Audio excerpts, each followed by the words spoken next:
Hello and welcome to part 2 of Foundry Virtual Tabletop presents Abomination Vaults. Dun dun dun. Wait, that's what we're playing? Yes. You brought your 13th age character. You're like all ready to go. I thought this was Morgan and Scrapper's Drunken Adventures. That's the subtitle. And thank you all for joining us. I hope some of you are returning from part 1 or the beginner box streams, and you've met our characters a little bit before. But for those of you who are new, we will do, I guess, some very brief introductions, and we will be concluding, I think, our adventure today, which is an abbreviated jaunt into Gauntlight, which has been run for us by the wonderful Viviane, who's been our game master for all 4 parts of this extended tour, and I will turn it over to her to bring us all up to speed on where we stand, and then we can do a little bit of character introductions. We've got a fun character intro video I can play upon request, and yes, and I'm excited to get back to this. So Viviane, over to you. Yeah, hello everyone. This is the grand finale, and that means, we're gonna get them out with a bang. For those that haven't somehow watched, the previous parts and are just like, yeah, I'll watch the last one. This is a heavily modified Abomination Vaults run. The idea is it's no spoilers. It's something we can get a bit of closure on and not take 6 months to do. So if anything's different, if you've read the book and you're like, what's going on there? That's why. Don't yell at me, please. If you haven't played the adventure, you should. It's great, and we have a premium content module on Foundry, which is what we're using as the basis for this. So if you like the maps, if you like the tokens, those are all in it. Yeah, we'll see. This one might be a shorter one, but let's do a quick introduction of our players and their characters. Let's see. So we'll just go left to right. That means Andrew's first. Hello, everyone. I am Andrew, also known as Atropos from Foundry Virtual Tabletop, and I am playing Evander, who is a plucky and sort of go-lucky, young, aspiring adventurer and storyteller, and he's in a bit over his head, but he's very determined to find his missing uncle, Augustus, who was last seen exploring the ruins of the Gauntlight about a month past, and so we'll hope that missing family dynamic has a happy resolution. But knowing the reputation of Abomination Vaults, I think probably Evander's in for some disappointment. But who knows? Maybe Viviane will be nice, and there will be a happy reunion after all. We shall see. Over to you, Cody. Hello, I'm the incredible, inedible Cody Sandrowski. I'm a software developer here at Foundry Virtual Tabletop. Today I'm playing my idealized form, which is a functioning alcoholic, Morgan Burns.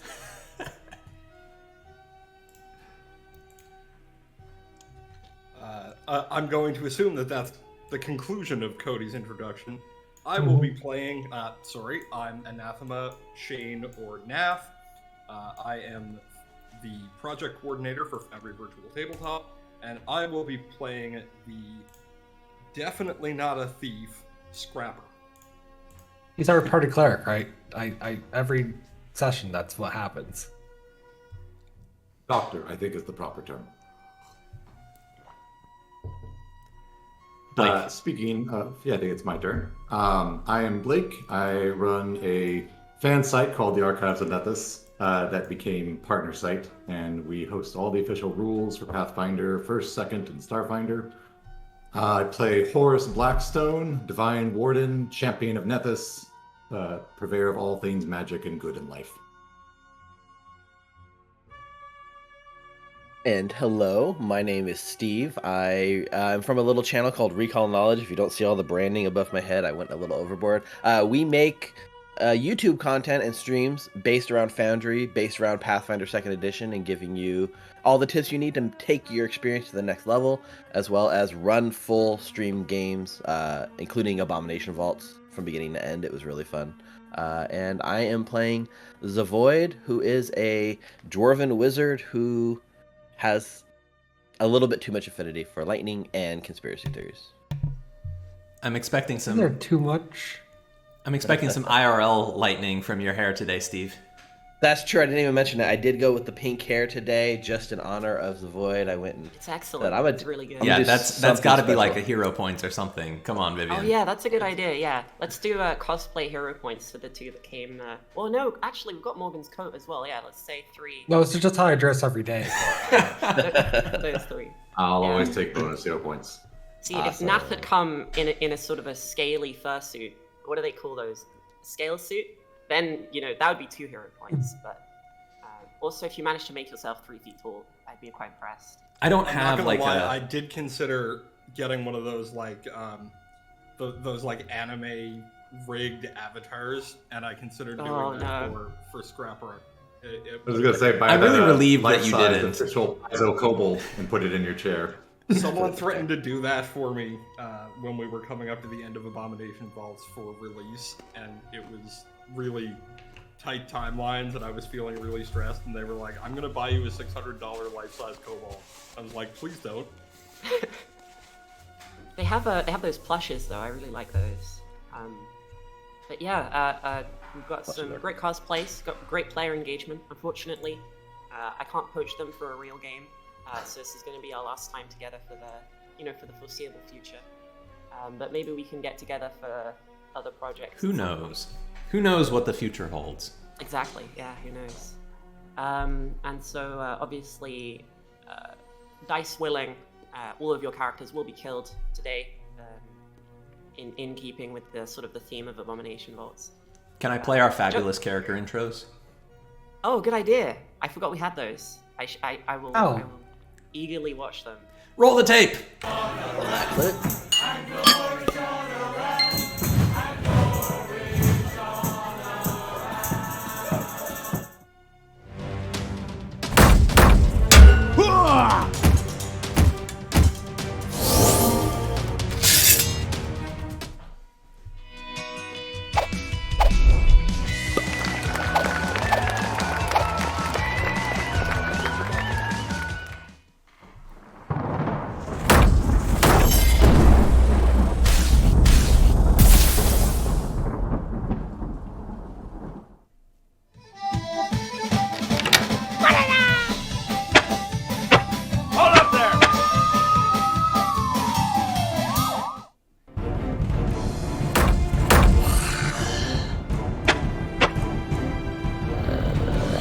Yes, so satisfying.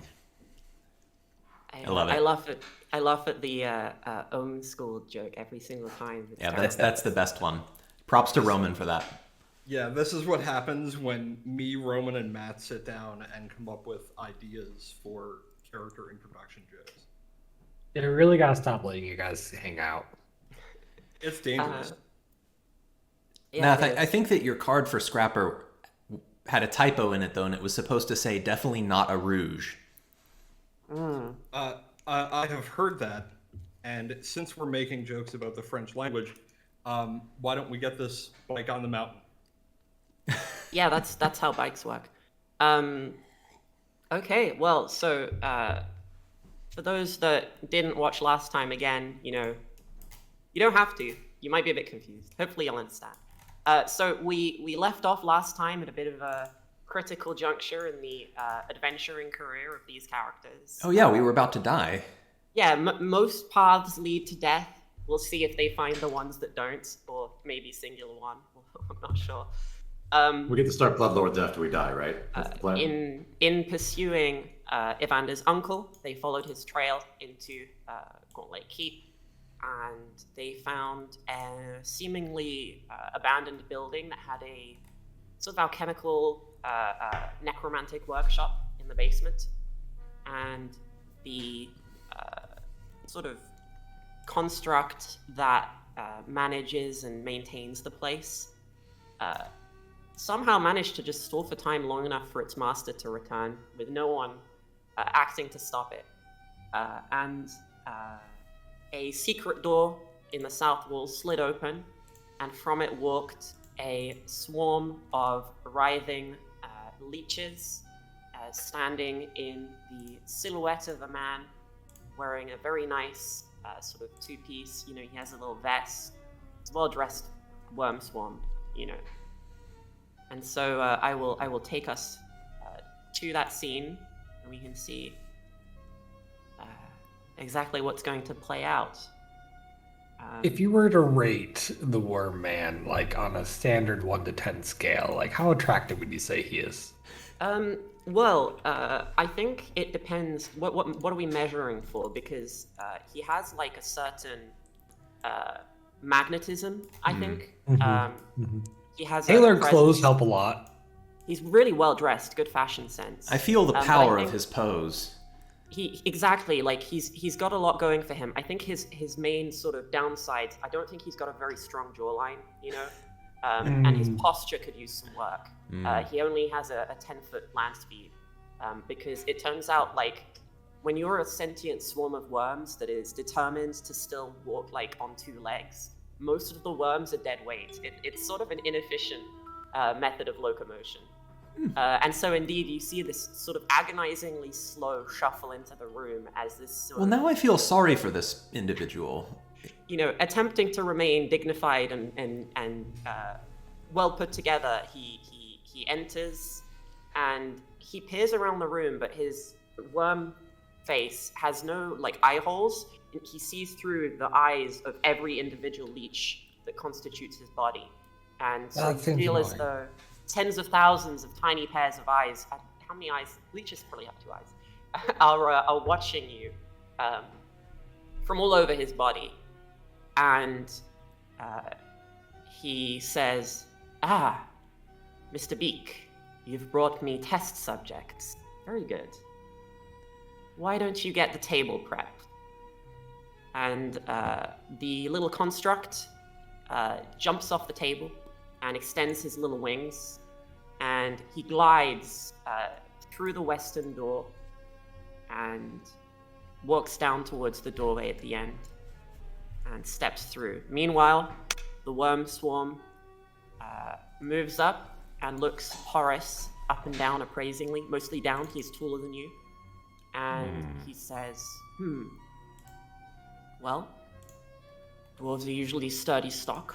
I suppose we'll be able to make do with this. Yes. What was that you said about a table? I feel like the fish at the market you look at, Scrap.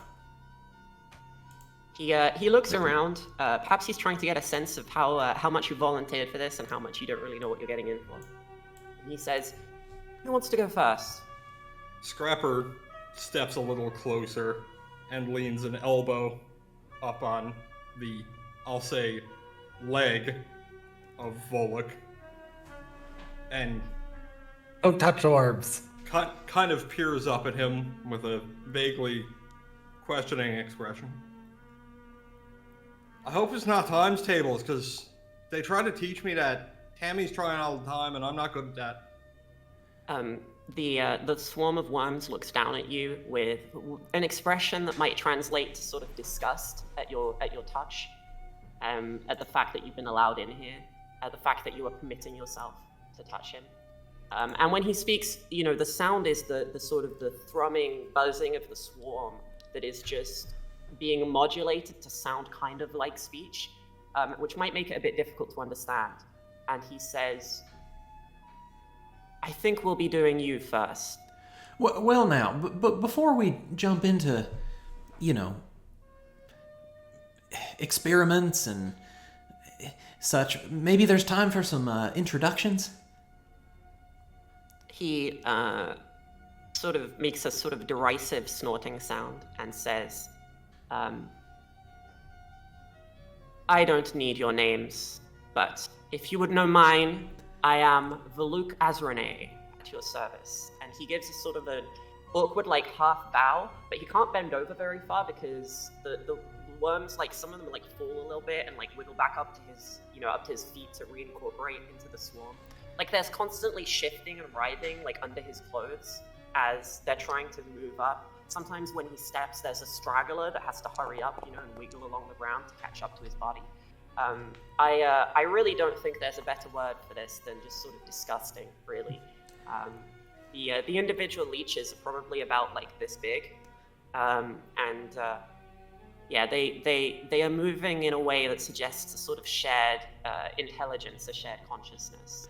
And having straightened up from his bow and made his introduction, he seems to think that entertaining you all is not really necessary anymore. During his bow, Scrapper is going to try and scrape a handful of worms into his pocket. Okay. So you're trying to do this without him noticing? Yeah. Okay. Why don't you roll me a thievery check to steal, but with the understanding that you need a specific feat to be able to steal an object that someone is holding, and he's not holding the worms, he is the worms. So this is like extra difficult. So Yep, I've already rolled. Okay. I achieved a 24. Okay. So that actually beats his perception DC exactly, which means that he doesn't immediately notice what you're doing as you pick out one of the worms while he's sort of, bowing, and you try and shove it in your pocket, and you can feel the leech wiggling in your hand, and like it bites you, but it's a single leech. It doesn't deal any damage. And when he straightens back up, his head is fixed, like turned. Again, he doesn't have eyes, but his head is looking in your direction, and he slowly lifts a hand and points it at you. There's worms falling from the hand, of course. He's casting a spell which will trigger initiative, I think. No. Oh no. You weren't kidding me. Yeah. It was going to be a short session. Scrapper manages to get out before Thanks, combat Scrapper. starts. I didn't do nothing. I regret only buying one alchemist fire. I'm And too using fascinated. it in a previous fight. Oh, he's a fast worm. Oh, that's right. We did use it.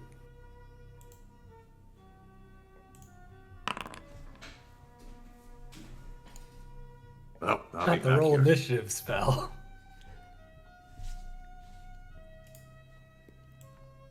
All right. I mean, Well- 30 initiative is just rude. That is pretty inconsiderate.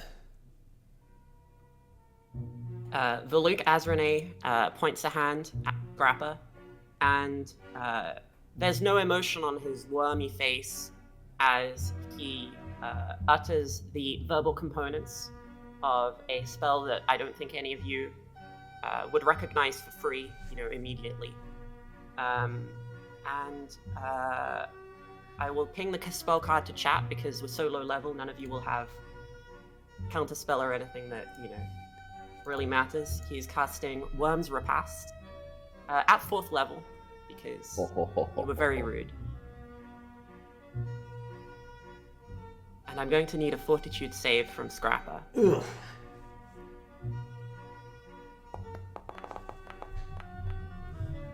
Hey. Yes. Yeah. So, Scrapper, you feel between your scales sort of a swelling, painful sensation. And when you look at your arm, there's like a worm wiggling out from under one of your scales, and it just drops to the ground. And then more and more of them, and they're erupting out, like pushing your flesh and your skin out of the way as they emerge from your very body. And you take 15 piercing damage, but because you succeeded, you do not take the persistent damage. So the spell ends, and you're no longer producing worms other than the initial ones that have emerged from your body. And that was his first 2 actions. So he will follow it up with a strike from his, he sort of swings his arm, and the worms that constitute it elongate into a long, like whip-like tendril, and he is attempting to. Looks like that's a hit. He is attempting to sort of grab you with the worms, like to sort of deposit leeches upon you. And this attack does not immediately do any damage, but you're now covered in little leeches, and you are taking 1d6 plus 6 persistent damage. Ooh. Persistent piercing, as they're going to just keep biting you until they're removed.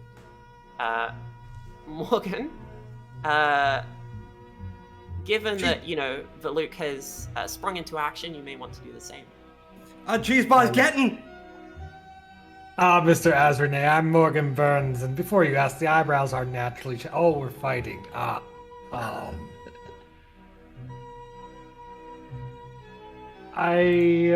one hand, I'm tempted to just fill him up with a delicious meal, see if that placates the leeches. Yeah, I'm sure On the other 1,000 hand- leeches vomiting blood would be a nice addition. You know, that to really the meal. actually does sound just very ideal. Let's go ahead and do that. Oh my goodness. Oh.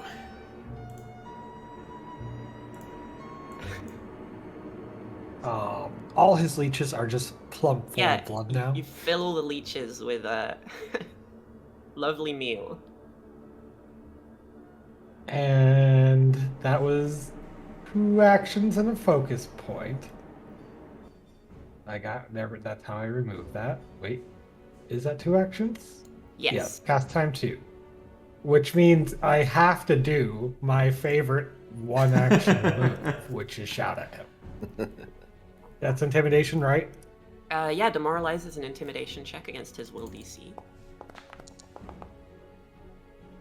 Ooh. Unfortunately, you do not shake his conviction that you will be a trivial challenge. And I believe that's your my turn. All right, Evander. Oh no. Oh goodness. Rules question. A spell that is sustained, I spend 1 action every round, or that depends on the spell? It's 1 action on your turn on not the first round, but the subsequent ones. Yeah. Or the spell is lost unless it specifies otherwise. So like, some spells you don't have to sustain them, but you can for an additional effect, like less. Sure. Okay. If you ping the spell to chat, we can probably... Yeah, no, I think I'm just trying to decide what to do.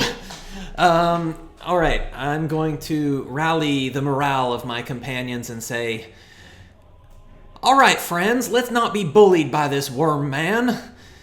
Come on now, let's show him that we're to be taken seriously. And I will try and inspire courage with lingering composition. And I'll see if I'm able to do that successfully. And here we go.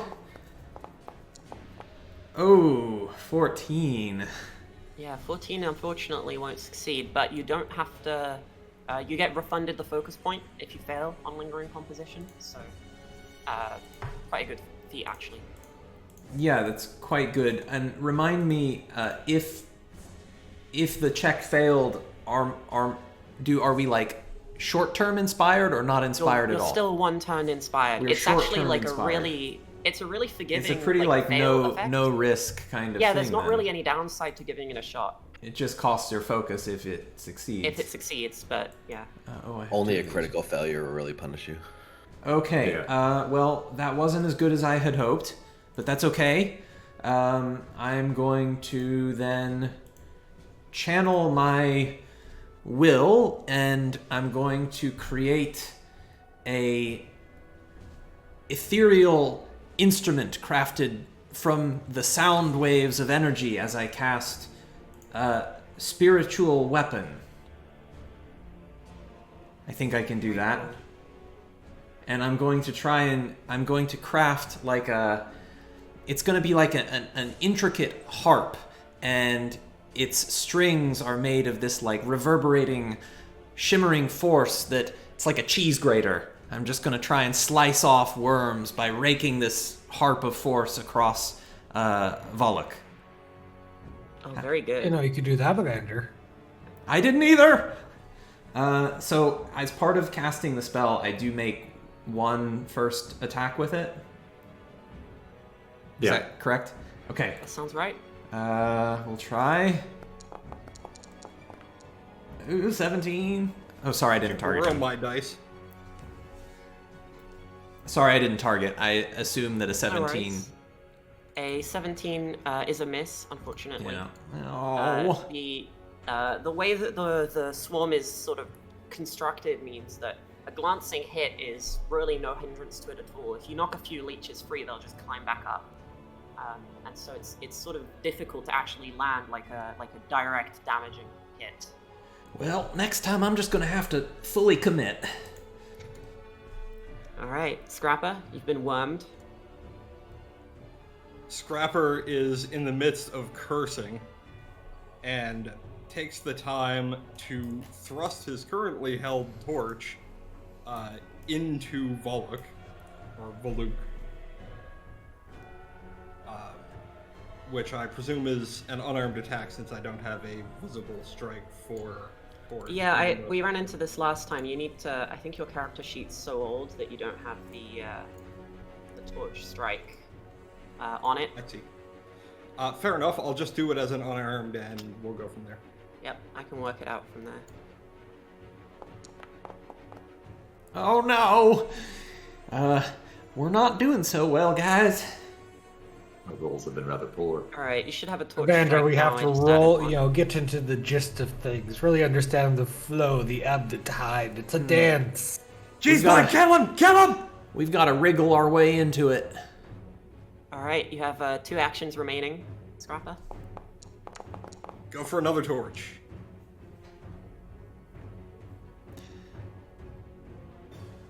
Evander, Scrapper! combat is a game of chess, and I am the queen. Protect yourself! Scrapper is then going to backpedal to here. Smart move. And that concludes my turn. Okay, so at the end of your turn, when you click the end turn button, you will take your persistent damage. So that was 11 points of piercing damage. And you can click the recovery check button. So what this does is, at the end of each turn, while you're taking persistent damage, you roll a flat check to see if you're able to shed the condition. The DC is 15 and you rolled a 12, so you have not managed to remove enough leeches from your body yet to recover. So make sure to apply that 11 piercing. Yeah, there you go. Yeah, this guy is really nasty. Zavoid, you're up. Is there any clue as we see Scrapper sort of being swarmed by this? Is there any clue of what might end the condition? Yeah, so if one of you wants to help him try and remove the worms, you can go and provide aid to him, and that will allow him to make another recovery check, immediately. Okay, and that's one action to do? I think it's 2 actions. Let me look it up. I think it's called 2 Administer actions, First yeah. Aid. Okay.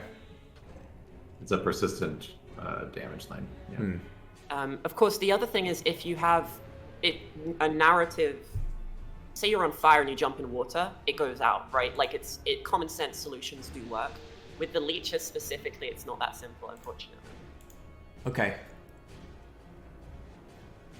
So I like to imagine as Voluk has come out and been talking to us for a minute, Zavoid is just, his jaws dropped as he's watching this leech man talk to us, and it's all of my wild speculations in my head are finally coming to fruition. The first action I want to do is go back to all the studying and all the occult I've been memorizing in my free time, and I'd like to recall knowledge on this creature. Of course you would. Yeah. Of course, yeah. Of course I sure. would. Of course you would.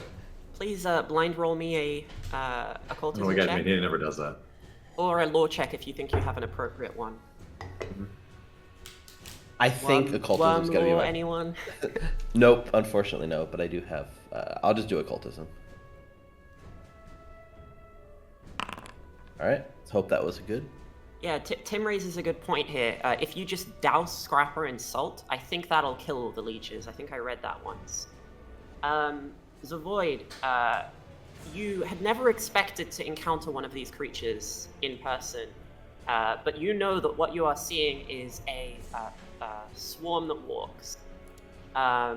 They are a sort of rare phenomenon where an extremely powerful spellcaster chooses to attain immortality not through lichdom or any other similar procedure, but instead by transferring their soul and their memories and their mind into a living swarm, usually of worms, but it can be any animal, depending on their preference. So you could have a swarm of rats, you could have a swarm of worms, you could have a swarm of spiders. This man Possums. Pause.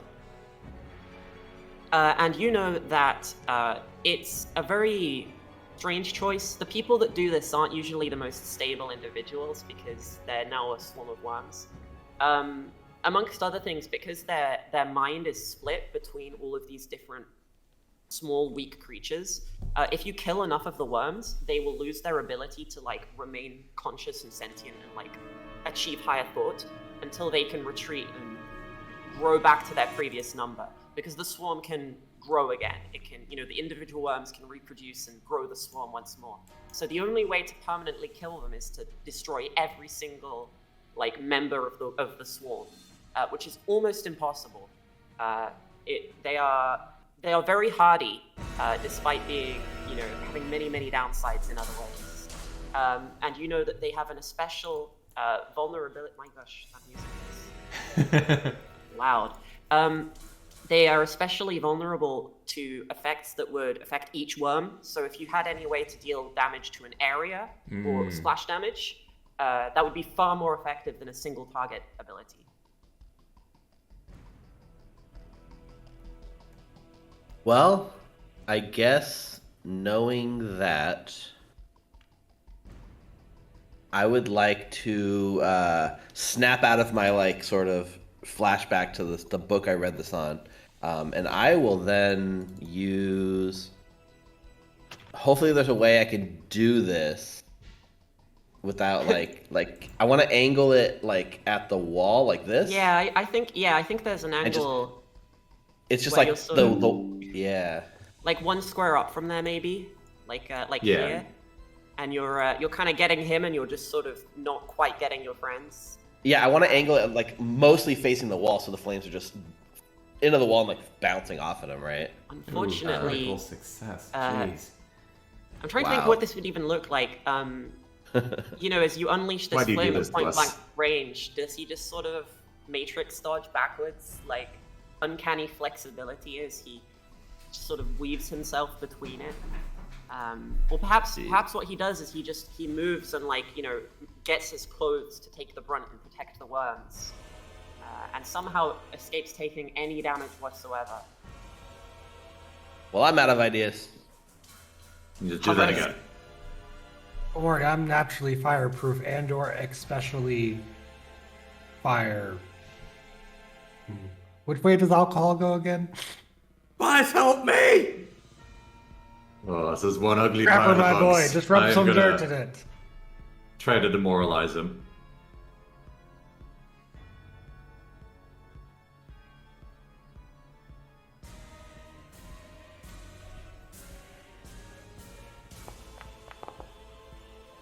I'm gonna assume I can menace him. Ooh. Very good, yeah. Maybe. He is frightened one. As you, how do you think you instill fear in this swarm? Oh, just with a glare and as a promise. No one puts bugs on Scrapper except me, and I'm gonna hit him with my staff, which is a bone. I have to remember, a big old femur. Yeah.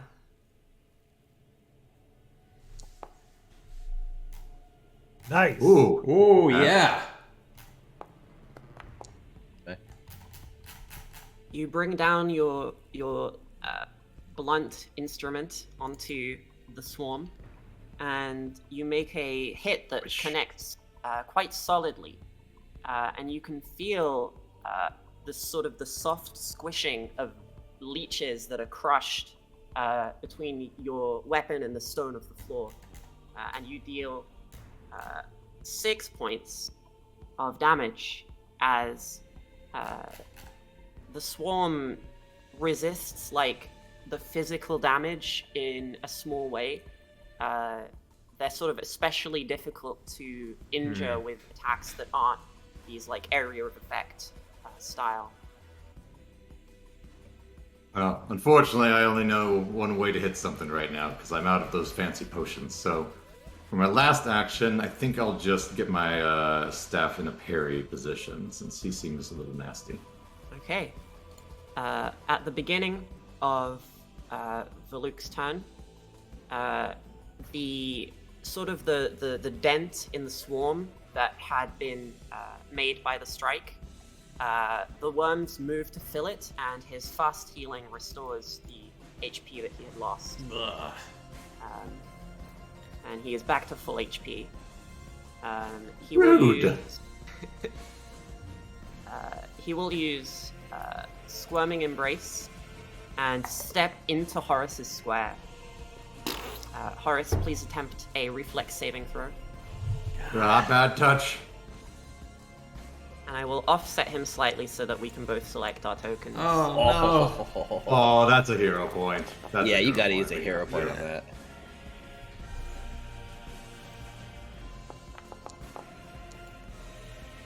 Ooh, better than a crit.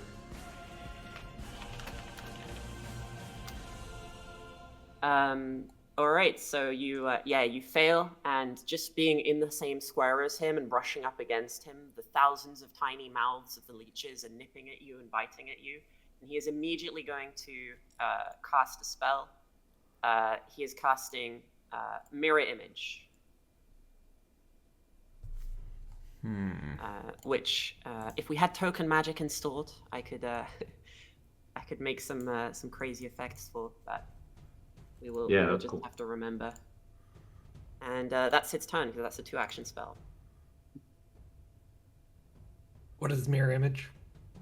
I pinged it to chat, but it's the same as in, other fantasy games. It's the classic.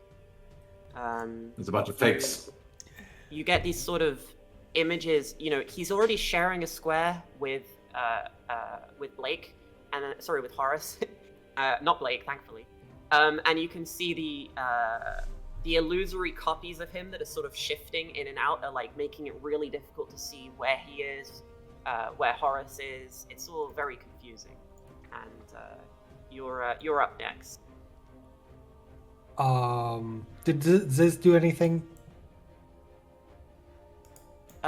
Ziz is he's trying to sort of not die. He's providing flanking. Well, he's attempting to provide flanking, but he is not acting currently because he is so much lower level that he would instantly die if the Luke touched him. It would be a bad idea. Ziz, my dear comrade, I believe you should scamper off and secure the other exits. And as Morgan says this, his cup will, which is already glowing magically, will start racing inside little storm bolts and beams. And his naturally shiny eyebrows will get even shinier as he starts charging. And that is my turn. Goodness. Amazing. I love it. Evander. Your spiritual weapon is still summoned. I did not know you were gonna... I would have brought you a token or something. That's all right. Just thinking if I know anything about what Morgan's trying to do here. Well, you can see him charging up his Hadouken.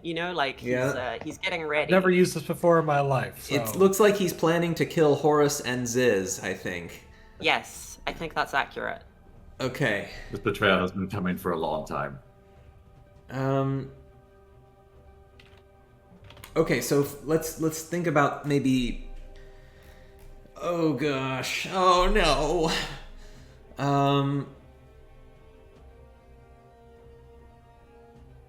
Well, okay, so Inspire Courage is expired, but I need actions for multiple things, and Scrapper is gonna go maybe down if he doesn't get some help. But I have to sustain my spiritual weapon, otherwise it goes away, correct? I think so. Oops. Yeah, Oh, but no. it's just one action to Video sustain frames. and not two. I've got you a little harp thing so you can sort of track where it is. But Oh yeah, thanks. Well, I guess it would be over. It would be over here. yeah, I can make it smaller as well.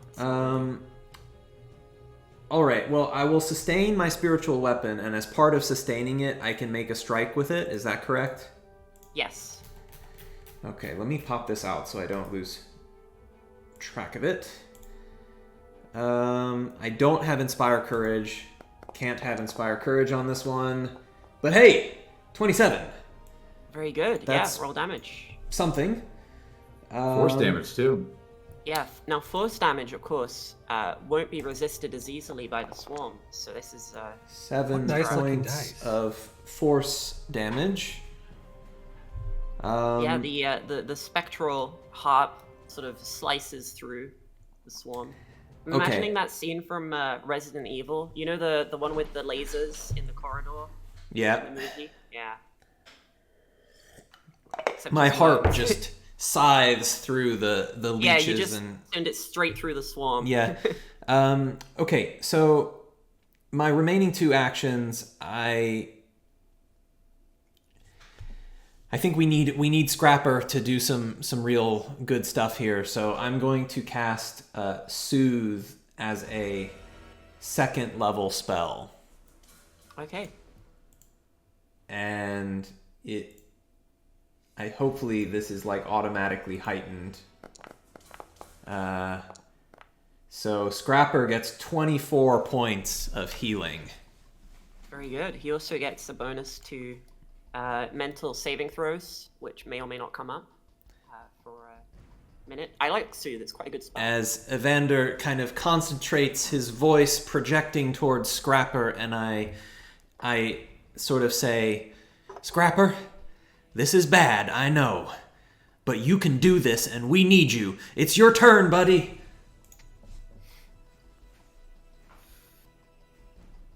Scrapper takes a moment to look down, realize he's not in fact melting. You do still have worms on you, though. And in determination, rushes forward. And I have to think about how to do this. So, it's an action to pull something off of his belt, right? Yes, unless you have a feat that changes that.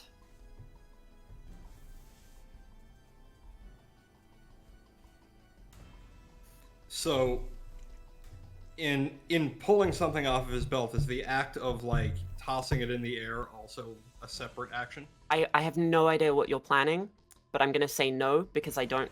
Unless you have a feat that allows you like quick draw to make an attack as part of Oh, drawing.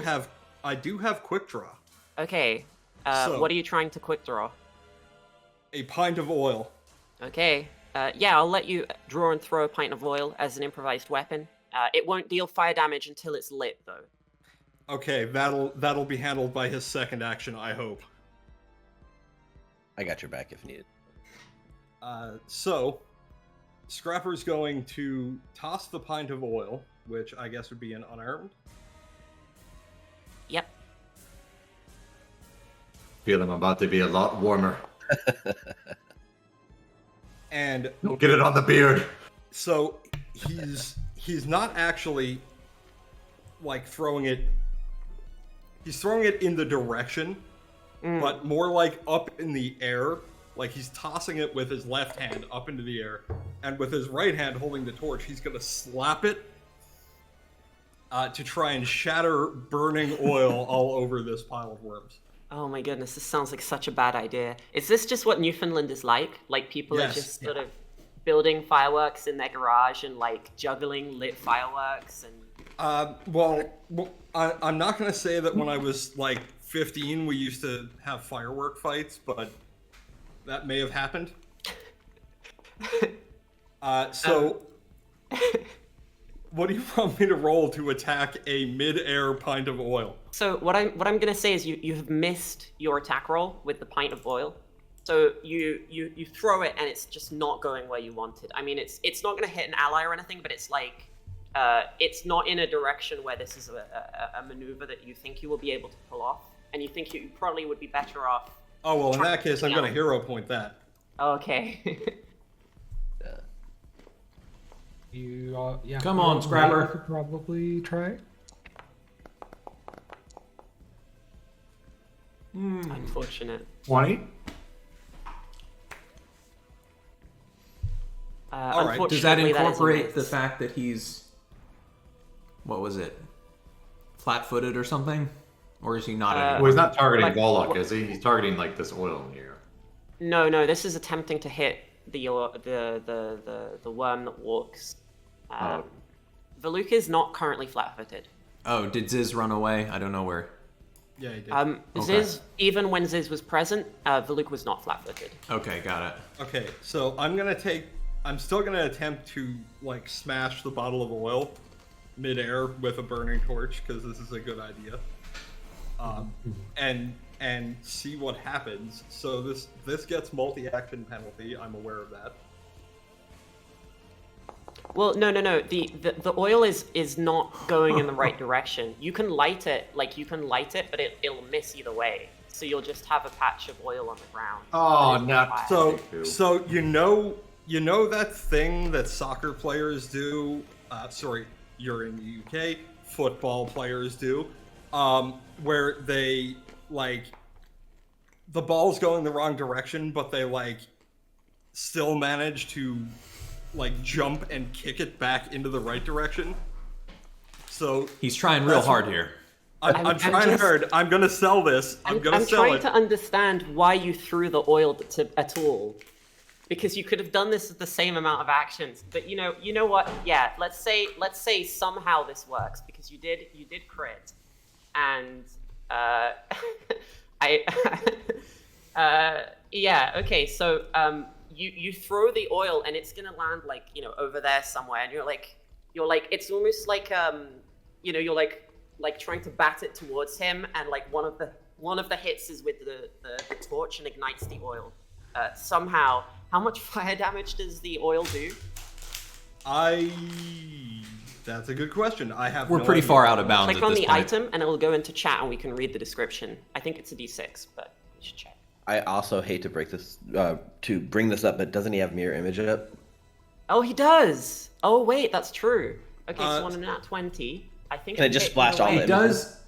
It does affect a 5-foot square. It can affect. No, we knew he was hitting Horace. This entire plan has been extremely interesting. No, I know, but what I'm saying is, if it affects a 5-foot square, does mirror image still kick in because it's now like an area effect and not like a single target thing? That's fair. Yeah, that's fair enough. Okay, so it doesn't require. So roll the d6 of fire that Horace and Valuk. That is not a correct AoE. Why? I'm curious why that was 9 squares instead of 1, but because you made a burst instead of a square, which means it's a 5-foot radius, which is 10 feet. We all know it affects the 1 square. We don't. Yeah, you don't need to place a template. We don't need a template. We're just waiting Please on the don't d6 burn off from my you. eyebrows. They're naturally shiny. I can roll the d6. All right. It has been rolled. 5 fire damage for Valuk. However, because this is an area effect, he takes an additional 7. And Horace, you are also unfortunately in the area. And you can hear a sort of hissing, unhappy noise from the leeches near the ground that are being sort of sizzling a little bit. Zavoid, what would you Smells kind of good. What I'm going to do depends on if Scrapper actually gets his persistent damage check or not. So. Oh That's yeah, true. I need to do that. It rolled the damage already because the module's awesome. Oh. All right, so you take 8 piercing damage, and you do not successfully remove the condition. Zavoid. Just a lot of worms, all right? Just you pull out one, there's another. Yeah, in right behind me, it looks like there's almost like this alchemist table with a bunch of random stuff. So can I use 2 actions to just reach for whatever's closest on the table and start dumping it onto Scrapper and like trying to hit the leeches off and hoping some of the chemicals will actually just dump random alchemical substances. Yeah. Scrapper, that sounds don't good. worry, Doc. You got me. I got you back. I need to rewind a second though. Nath crit, and he needs to draw a card. Oh yes. Oh. So I'm gonna scroll up and grab that real quick. yeah, he needs to see. So this would be a bum or a spell. Oh wow, that one's actually really good. Okay, let's see what level of spell he loses. Wow. Ooh. Well, okay, so you killed the leeches that knew his 4th level spell. Like you killed the leeches that had that spell prepared, and he loses his other 4th level spell slot. That's really good. Fantastic. That's really, really good. That's really funny. All right, sorry. So yeah, feel free to roll. Zavoid is spending 2 actions. Good job, to Scrapper! help you, and so 2 feel actions. free to roll your flat check again. To aid Scrapper. Yes, to assist his recovery. So you can Is the just click DC the adjusted recovery. anywhere, or is it still 15? The DC is adjusted if it's like, pouring water on someone who's on fire. If I had a random alchemical effects table, I might roll to see if you turn him green or something. But alas, I did not. I'm not a well-prepared GM, unfortunately, apparently. Scrapper just abruptly. How did you gains not see fire this coming, size. Cora? So Nath, I do need you to roll a flat check, please. D20.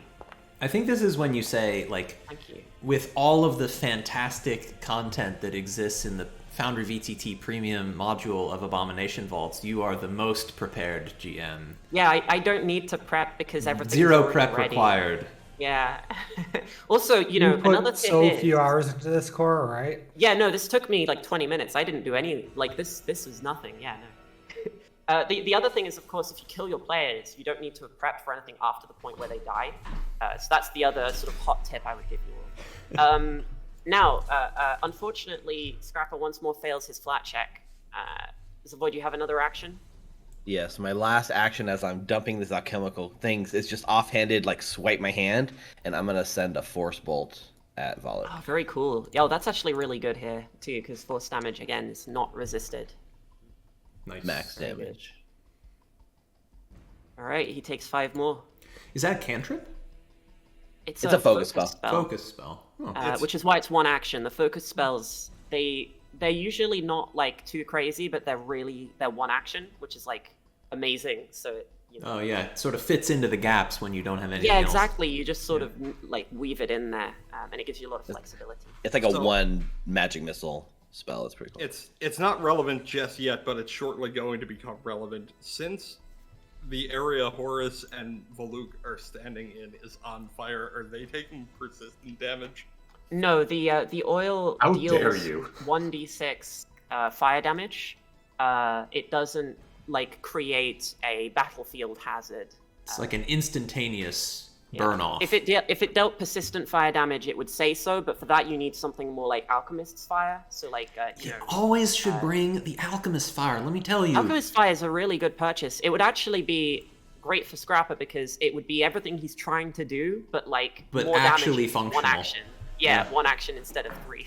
Told sure you, there's Scrapper. some You war gotta trap. listen to me. The Adventurer's Pocket Guide is never wrong. All right, Horace. Okay, well, I'm in fire. I'm in leeches. Morgan is charging up some weird laser beam next to Yeah, me. you don't want to be there. I'm gonna take what's known as a step action. It's a good idea. Does Go right he there. step with you, or do you step out of him? No, he's Oh, not I hope on not. Horace. He's like standing in Horace. It's- Very unpleasant sensation. yeah. Does this seem like something? Because I do want it to stay there and be in his laser beam path. Is this something I could maybe grab hold of? Does he seem like he's in one form enough that I could hold him in place, grapple him maybe? I need to check if the Well, is- swarm trait gives you immunity to grapple. because Is that would be- Morgan already committed to where his beam is going, I'm or he's uncertain. charging it and he'll be able to send it wherever he wants? I think he can change his mind, but there's sort of a limited number of directions he can throw it at this point. It looks Or I like know this swarm- thing I can am move in into the R center of the squares, and room, I which want does to kind prevent of give that. me an ideal center point. It looks like swarms are inherently just immune to being grappled, like as part of being a swarm. So Yeah, you'd only grab a handful of them, right? Like, yeah, I mean you Yeah. could grab a handful, but they would probably bite you. Okay, so I couldn't keep him immobilized and Not through prevent him from grappling. moving into no. R squares. Okay. Trippable probably. Are they immune to trip? I think I Yeah, could they try. are. They are. I mean, it's worms, right? What are they gonna do? Maybe he has to reform or something. I don't know. Okay, I will try just bopping him then, because I don't have too many other options, and I'll probably lay on hands. Get some good. Oof. That's not good damage. Oh, But I know what he can do. I think I'll save a hero point for potential leech invasion, and then just lay on hands. Makes sense. Okay. With that, Valuk is acting again. And, his worms are doing well, and he's sort of missing opportunities to place more on people. So he will make a tendrils attack against Horace to try and, spread the love. Spread the worms. Oh my Now, god. That is very rude. On a critical hit, it's 2d6 plus 6 persistent piercing damage. But nothing happens right now. And then he will... Let me just check. It's one creature. No, he doesn't need to target one creature. I did this to my own players weeks ago. This is my own fair punishment. It's a rite of passage. Yeah, I think he's just gonna keep spreading it around. He's gonna put it on Morgan too. You guys need more worms on you, Really don't. Haha! Oh, the worms gorged with blood are not hungry and do not bite Morgan. Frustrated. Which is a shame because I'm delicious. They really of all the targets here, I should be the one that they most would desire, but We've already fed off you way too much. They got a taste and found out how much alcohol was beneath that layer it's a of gin, lethal. and we're just like, no. Lethal dose, yeah. So because of this, he is frustrated and he will spend his final action to purge the sickness from his being. Now, because he succeeded his save earlier, he doesn't need to roll. He just removes it for an action, and he is no longer sickened. The only effect upon him now is the mirror image. Did Morgan, he fast heal? Oh, sorry, you're right. Thank you for reminding me. I should shut up right around there. Yeah. Steve, I've got an important question. Were you the kid at the right before the end of class that just raised your hand and said, "Hey, I know we're out Stop for the recalling weekend in knowledge. 10 minutes, but do we have any homework?" Actually, yes. hey, I could you probably step back into the line of my Hadouken? I really would prefer if you were still there. Morgan, you're up, but of course Valuk is still surrounded by the shifting mirror images. I believe you can complete the casting of your spell with another 3 actions. Because I will this is an spend those area 3 of actions. Do it! This is an area of effect. This will hit. So you don't As we need previous- to. Yeah, you don't need to target him. Like he's Nope. all shifting, but you're just like, I kill everything with the laser. Everything. His cup is now so bright it's painful to look at, and he's now shining too, more than normal. And the hallway just like a streak of lightning. Every single thing in a 120-foot line gets hit. I don't think there's even an attack for it.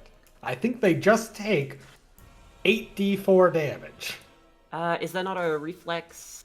Oh, Yeah, there's a critical. There's a reflex Come save on. from Critical being success. blinded. Come on! The We'll reflex spend all our hero save. points to re-roll that. The reflex save is only for being blinded.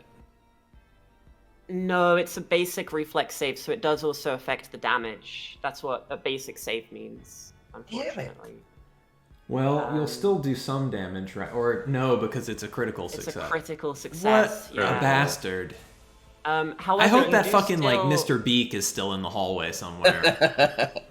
You do still gain the sort of the shining aura. I'm just gonna roll my second 44 just to make myself feel better.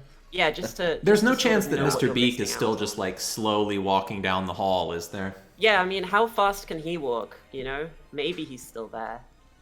Just blows the door wide open. So now any of us that end next to Morgan take damage? Yes. Now everyone who ends their turn next to Morgan this tiny takes room. 1 force damage. And I'm gonna add a little icon to him just so that we can remember that. But it's a good time.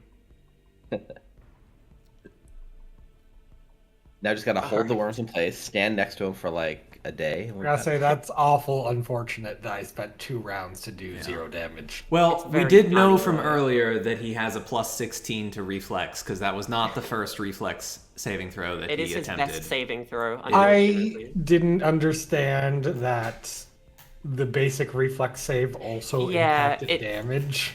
It's always listed that way, whether it says they take X damage, full stop, and you're like, oh, they just take the damage, and then it says they make a basic save after, and that always means the basic save affects the damage that just was proceeded, unfortunately. All right.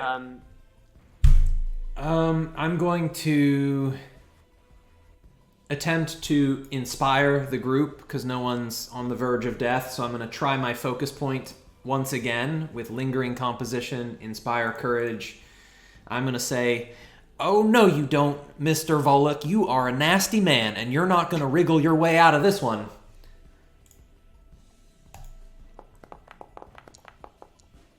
Or maybe he will, because I rolled a 14 again. Fuck me. Hero point that shit. It's just inspire Still courage, get inspired. though. You still get it for It's a just Still get inspire it, courage. yeah. I'm not spending a hero point on it. And then second action, I'm going to sustain my spiritual weapon and make a strike, which misses, but should at least kill one of his images. Yes, so the way that mirror image works is because you... I'm trying to find the right spot. I always have to read the entire one. I read it when you posted it. It said something about an attack that misses still kills an image. Yeah, as long as it's not a critical miss, I think. Yeah, I think that's how it works. I'm just trying to confirm that because people in chat yell at me every time I get a rule wrong. I got so many messages about full damage when we ran the beginner box. Because I was having full damage equal to how far you fell. It's actually half of how far you fell. And I got so many DMs about it. It was really cool. Those still 10-foot get drops comments. are deadly. All I right. get comments on like 9-month-old YouTube videos where I was learning the rules and people just bash me. So, all right. So far, Evander's had a really unsuccessful turn. I do have one Got action left, though. Yeah. I'm going to... I want to like help Scrapper, but Nath just always comes up with the like fucking most obscure random shit that like is potentially ultimately not that effective. Sorry, Nath, but it's true. It's so I'm Nath going wants to die. That's the thing you have to understand. Instead, I'm going to look at Horace, and I'm going to give... Let me make sure I'm in range. Yes, I'm going to give Horace guidance for something. Maybe Okay. it can work for his recovery roll. I don't know.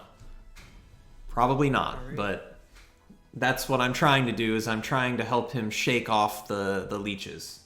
Okay, yeah. Scrapper, you're up next. You've got a lit torch in hand. What would you like to do? You're still covered in leeches, of course. Yeah, Scrapper has decided getting the leeches off of him is a foregone conclusion. So he's going to attempt to tumble through on Voluk.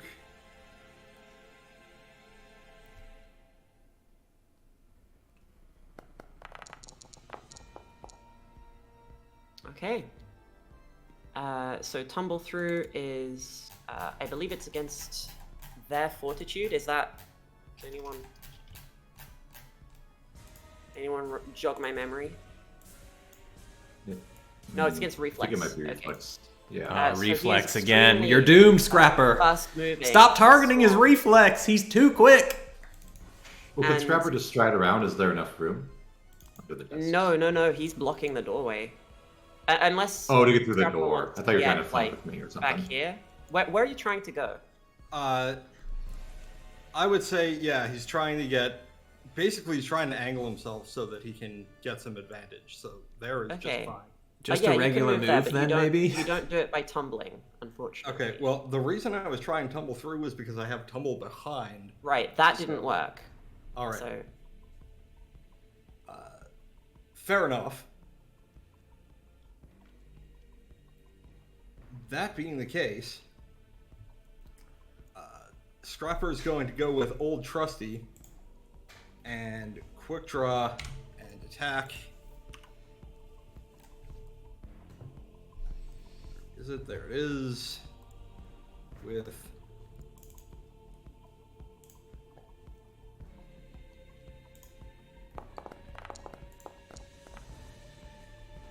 Oh Ay, man, ay, you're ay. just having Your day. This is why you don't like D20 systems. This is why Nath doesn't play D20 systems. This right here. Every one of our rolls so far. There are other systems where you actually fail at stuff too, though. No. Failing is bad. It's not the failure. It's the repeated failure over time. It's have a an different oh, that's kind the right of dice enjoyment. gods. You know, Yeah, where's our escalation die? I know. I think Timmy's. That map! Right. So Scrapper, like, tumble, walk, shifts into a square near good old Valuk, whips out his short sword and, like, just slashes blindly and gets nowhere near him. Like, the worms are over his face and he's not Come on, even Scrapper, going in the I right know you're direction. better than this. In your desperate flailing, however, you do destroy one of the mirror images, which will be helpful. Zavoid. Do the recovery check. No. Good old leeches. Make sure you take that 7 persistent. Man. Alright. Well, this is not looking great. I think I will start by doing... I'm gonna do a 3-action Horizon Thundersphere. Why not? Okay, Why? remember he does still have a mirror image. Ooh, that's true. He has 1 left, right? Yeah, 1 left, so that would be a 1 in 4. In sorry. fairness, I missed twice. 2, right? One was a critical miss. 1 was a critical Critical miss. miss. Horizon Thunderspear! I mean, So I feel like We're that's a spell you need to say in like the most maximally dramatic way. Thundersphere! Yeah. I didn't charge it for 2 rounds like Morgan, though. Yeah. I could, It but I is didn't. 50-50 on if Do even if it. you hit Do if you it. hit an image on I'm going for it. We're desperate times call for desperate measures. I'm just Okay. gonna make the attack. Yeah, I'm ready.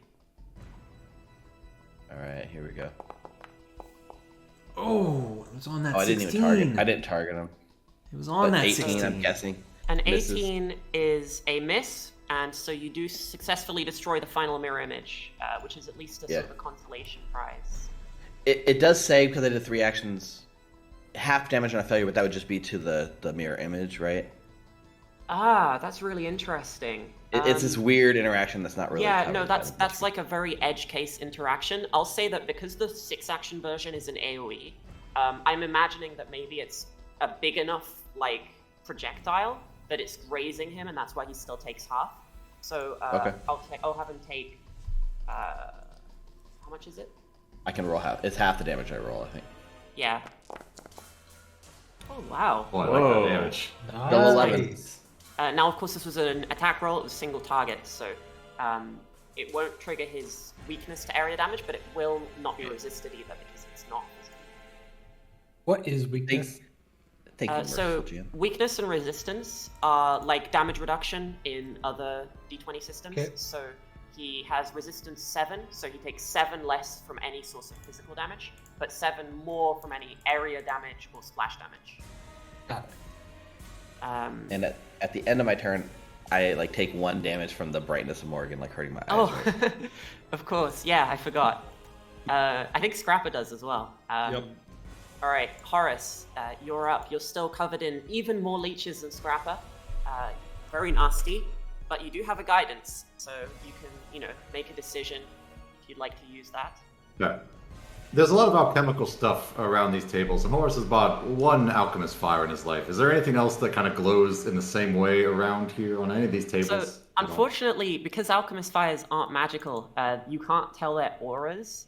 Do you have? Not in the same light way, not like an aura, like an actual, like, kind of bubbling like, inner fire. Oh, interesting. I see in my head, an alchemist fire is just Greek fire, so I imagine something. A bit Oh, yeah, different. sure. Yeah. So I Game think of it would be a Thrones-y, crafting greeny. check to scan the tabletops and see if you can identify very quickly. Obviously, normally identifying takes 10 minutes, but we'd sort of hand wave that a little bit. So if someone Horace who doesn't has really have crafting. Could I do perception to look? Since I bought one, just you to can look for you something can that do looks the same. perception to look for like a thing that looks throwable, and then I would roll to see if what you found was that or not.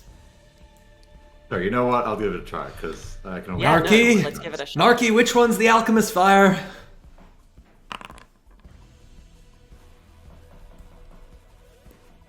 All right. I'm gonna roll. I'm gonna ask you to roll 1, 2, 3, 4, 5, 6, 7. Yeah, roll me a d8. Blind, public, doesn't matter. Doesn't matter at all because you don't know what table I'm having you roll on. Fair Right. enough. Okay, so you pick something up that looks like it was packaged to be thrown, you know? You can't see anything that looks like the alchemist fire that you bought previously, unfortunately. And so you just sort of look for an alchemical bomb. And to your great surprise, there actually is one within grabbing distance of you. And so you can just pick that up and huck it if you'd like. So that would be 2 actions I would love sort of to. total for everything that you've just done. Okay. I still have. Let me. I'm giving myself 1 alchemist fire back just to have attack modifiers to use. Okay. Yeah. But makes obviously sense. it'll be whatever you're. Yeah, it won't actually be fire.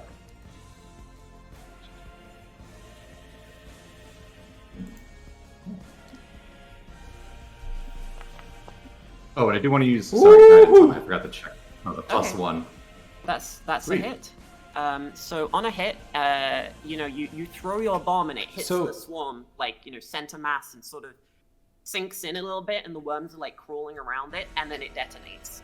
And the sort of the blast cap on the end pops off, and as air touches the mixture inside, you can see the glass, like the sort of the tempered, tinted glass of the outside of the orb start to frost up. And then within mere seconds, the entire bottle, the entire bomb just shatters and releases 1d6 cold damage and 1 cold splash damage. Which is actually really good because that triggers his weakness to splash damage. So feel free to roll that. But of course, Scrapper, Morgan, and Horace. Do I have to worry about mirror image for the direct target, or? Well, hasn't he already lost his mirror images? He doesn't have any left? He does not have any mirror okay. images left. I wasn't keeping track. Yeah.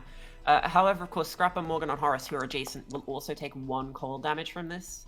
But, you deal with it. So he'll take 10 damage total from this. And you can see that the freezing of the worms that constitute like this chest cavity of his has slowed some of his movements down. It's made him more stiff. And he is taking a 5-foot penalty for his ski. Awesome. Okay. Well, So I how many think, actions was it for? Well, all I that? think there was search, grab, and throw. So I think that was 3, but it was quite a productive turn. Cool. You'll be Awesome. done, and you're into your persistent Oh, now. come on, save it, save it, save it. So 18. So merciful GM, does the cold splash damage that hurts the swarm actually affect the leeches that are currently biting on everyone, and do they get an extra persistent damage save? Oh my goodness, that would be extremely generous. I'm not Too sure generous, if truly. your GM is generous enough to allow that. I'll have to think about it. I mean, Our health I'll bars say it are far reduces too the full DC for by her to 1. allow How that. about that? True. Question from chat. Uh-huh. Is my aura area damage? Yes. Have I missed a proc of it? No, He has no. That ability. chat's just preemptively asking Yes. if Yes. he'll that- take 7 extra damage. He will. That's why I was saying your spell. Unfortunately, you targeted the best save in an extremely strong enemy. There's a silver lining, and it is actually going to be quite a beneficial effect. Despite that. Clearly, I should charge it again so I can stack it. Yeah. Have 2 going at the same time. So it's Valuk's turn, and at the beginning of his turn, he regains 7 hit points from his fast healing. But you can see that you're now out damaging the pace so that his worms can reconstitute his body. He will grimace, seeing that you're sort of all still standing. He realizes he needs to start killing people, which is unfortunate because he wanted to use you as test subjects. And so, in deciding who to kill first, he is going to start with the least valuable ones. and he has determined that Scrapper is not worthy of becoming his servant. He is unreliable, dangerous, and kind of, dirty and gross. He's not that dangerous. He's dangerous to himself and any flammable objects around him. He will he's already got his worms on you, and his attack doesn't deal any damage immediately. It just it just applies damage over time. So he isn't actually going to attack you with his tendrils. Instead, he's going to try and cast Phantom Pain on Scrapper.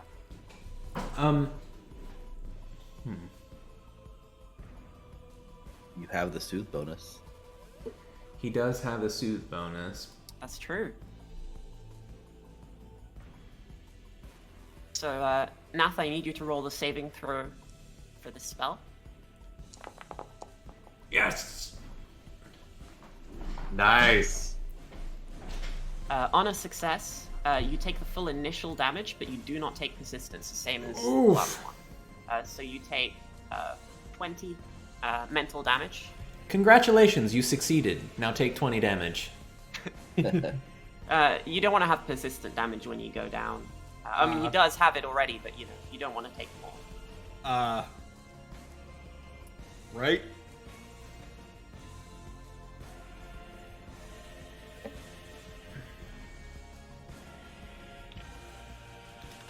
Ouch. So, Scrapper's down. Yep, Scrapper goes down. This is non-lethal damage because Phantom Pain is a mental spell, so it doesn't injure your body. It just hurts you. It makes you think that you're dying, and you just sort of pass out. So you are unconscious, but you're not in dying yet. However, you are probably going to be quite soon because you're taking persistent damage. The worms are going to finish you off. So, because you've gone unconscious, I'm moving you in front of Valuk in initiative. That will give the others a sort of a full turn before his next turn to get you back up if they can.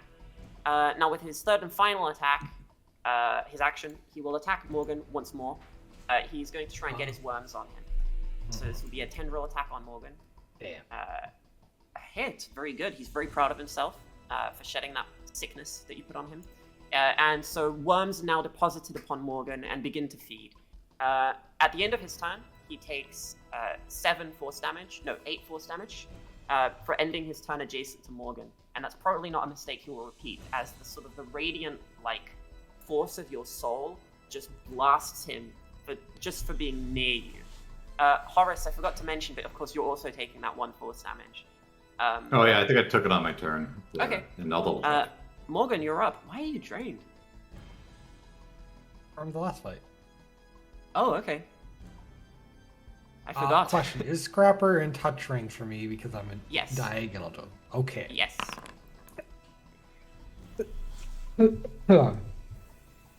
Well, I don't like being coerced. In this case, I shall make an exception.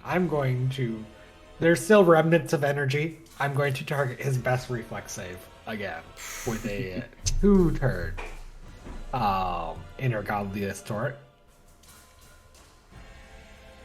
Okay. All right. You begin charging another beam. Evander? No. That's a 2 action. Sorry. Oh, 2 action. Sorry, I sorry. had 2 turns. I said 2 turn. I meant 2 action. Oh, okay. Yeah, good. So I'm gonna... He makes his reflex save. I will go ahead and roll damage just in case he halves it. He's certainly not going to take the full amount. If he makes his Roll that one. reflex save. That's clever, Cody. Oh. Hey, half. So he And takes because this half is an damage, area I believe. effect, he takes half, but then he also takes 7 more. And that 7 is the same, it's not halved because he succeeded, it's just extra. So he takes quite a solid amount of damage, actually. And then, with a single action, touch, I will put my hand on Scrapper's shoulder and say, "Raise your glass, my friend. You are not done fighting yet." So he, I believe, heals 1d8 hit points.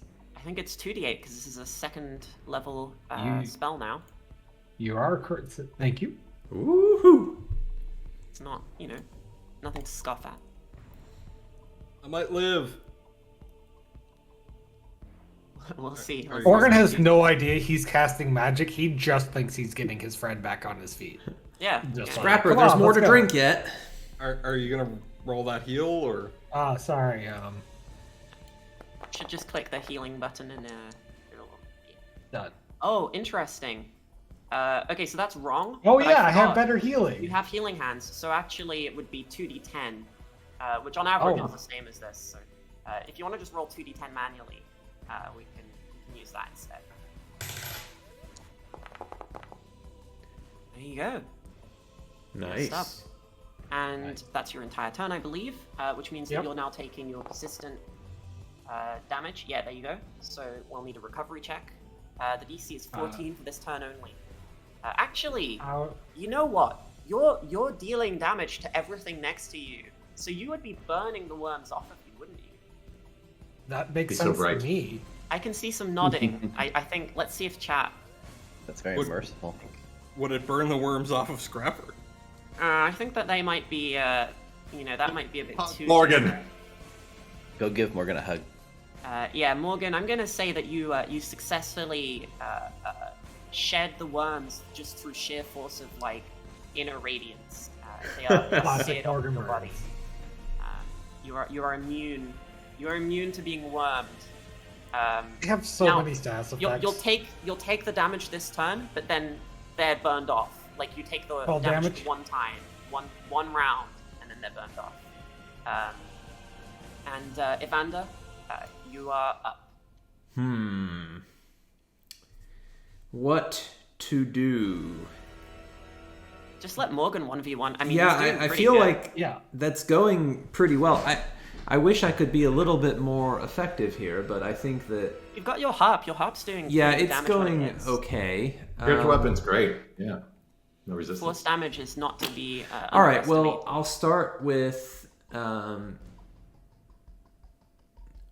I'll start with a inspire courage. I'm still gonna try and spend that focus point on lingering composition. I'm just keep after it. It will work eventually. Yeah, yeah. Right. Yay! There we go. Yeah. I think that makes 4 it 4 rounds. rounds. Yeah, that's pretty good. 4 rounds of courageous. Whoa! What just Whoa. happened? Whoa! Whoa. It's going crazy. I have to reapply it whenever you guys like try and click it yourselves and undo what I did. Okay, so that's good. That cost me a focus point. And 1 action, and I'll spend another action to sustain my spiritual weapon, and I will try and strike at Voluk. Is there any... Do I benefit from the fact that Scrapper and Horace are like on either side of him, or no? Now that you pay attention to it, you notice that although he is surrounded, he has not been acting as if he was flanked. And I have been informed that leeches have 10 eyes each, and so he is constituted of many leeches. Okay. And he has vision in every direction, and so you cannot flank the many eyes of the Luke Azrame. I don't like that. No, I don't like it either. I hope you kill him. I don't like that at all. I will attack him with the spiritual weapon. And it's a bad one. Unfortunate. Do I want to spend a hero Boltbend. point? Yes. I think this is our chance because we have a few turns before it's his turn again. I think this is our chance. So I'm going to hero point it and see if I can put a little damage on him. The only thing is one of those turns is Scrapper, and he's probably going to burn something down. No, 19. That doesn't do it, I don't think. 19 is not a hit, unfortunately. All right. I have an action left and not much that I can do with it, really. Do you have a weapon, like a crossbow or something? Not, Guidance for someone not else. in my hands. Okay, you could guidance someone. Yeah, that's what I'm thinking I'm going to do. Not Horace, though. I think it will have to be Zavoid, who will be up next. I'm going to give guidance to... Well, so now it's tricky, actually, because guidance... He already has a +1 status bonus from Inspire Courage, so the only thing that guidance gives him that Inspire Courage doesn't is if it's a saving throw. Right? Helps with saves. Yeah. Yes, So that's true. spells. So I take it back. I'm sorry, Zav. I don't anticipate you needing to make a saving throw. I think Scrapper needs to make a saving throw, so I'm going to give it to Scrapper.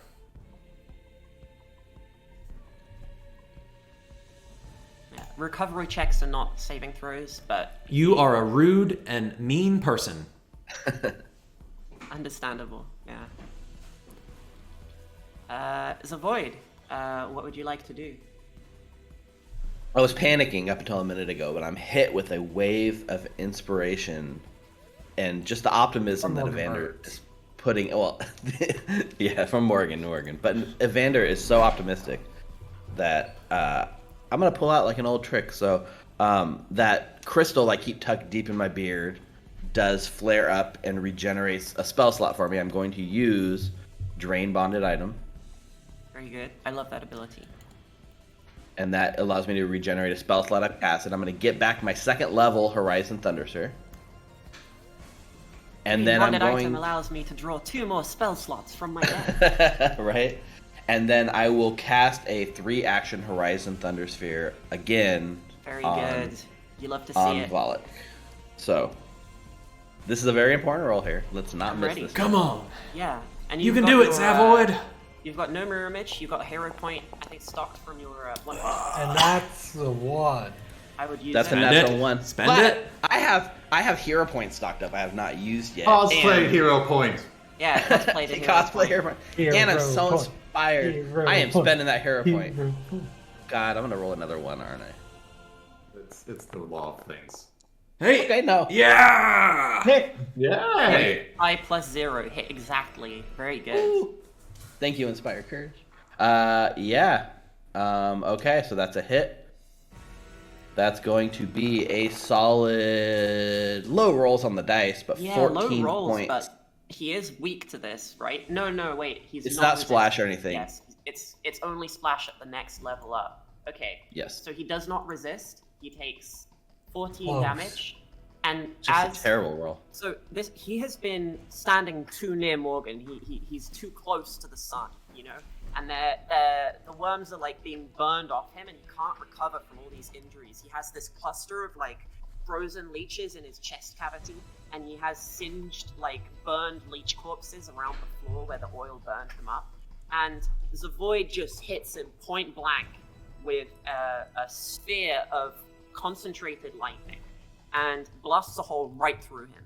And the worms are scattered against the back wall, and there's a splatter of blood. And you can see that the creature, the swarm, he's barely holding himself together. He's lost like 2/3 of the leeches that used to constitute his body, and he's barely even able to stay upright. He's teetering on the brink. And Zavoid, is that the end of your turn? That was all 3 actions, yes. All right, Horace, you're up. I want something else to throw. Is there anything else around the tables I can grab? Just grab all the vials off of the table. I mean, you can probably find Throw some, like, everything. some like jugs, like some heavy pewter jugs and things that like might throw Evander's hide harp. weapons. Nothing else alchemical or splashy looking. We can do the roll again. You would need to. The DC would be even higher because you've taken the obvious one, so it would be quite. That's fine. I can always bop them if I fail. Yeah, Just- it makes just sense. All right. Throw the table with all of its contents. All right. Yeah. Give Can me he another can he perception grab check. my spiritual weapon? The cheese grater. So Horace looks back at the table and sort of spends a moment scanning it for obvious throwables. And you can see all sorts of things, but the thing is, you're not an alchemist. You have no crafting knowledge. You don't know what's reactive. You don't know what's dangerous. And you're not confident that you can see anything that would have an immediate use. The bomb seems to be All the right. only obvious one. You could try throwing something anyway, but you may be better off. Oh, people are saying I have microphone problems. Am I just too far away? Is that it? Was I quiet? I think that's I need to better. move closer. All right. Maybe, yeah. All right, That's well, for he's the- just going to that's get for the the dice. bone then.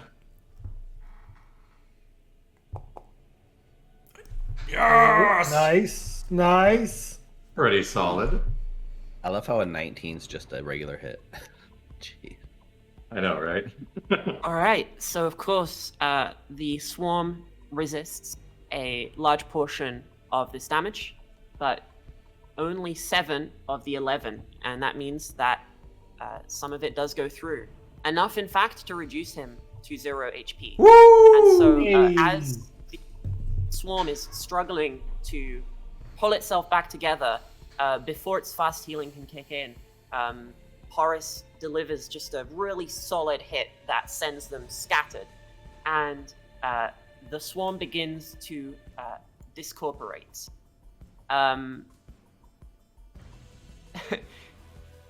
Valuk is 0 HP, and the swarm that he is not on the battlefield anymore. But the individual leeches that survived the battle are there, wiggling around on the ground, and they are making their ways towards cracks in the flagstones, towards the gaps underneath the doors, towards dark corners where they can hide. And if even one of them escapes, he will be able to eventually reconstitute himself. He will not be killed permanently.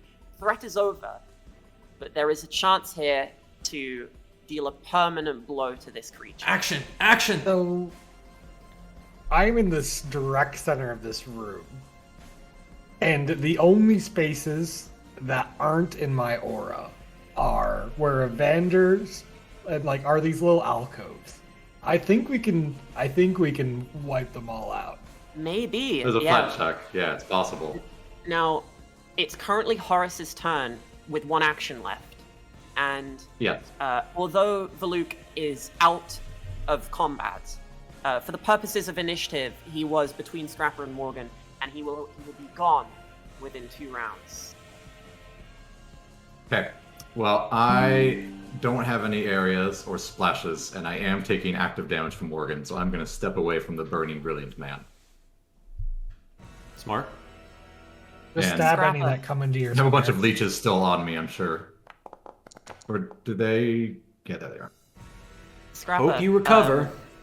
as Morgan raises his glass to you, Yes. you awaken.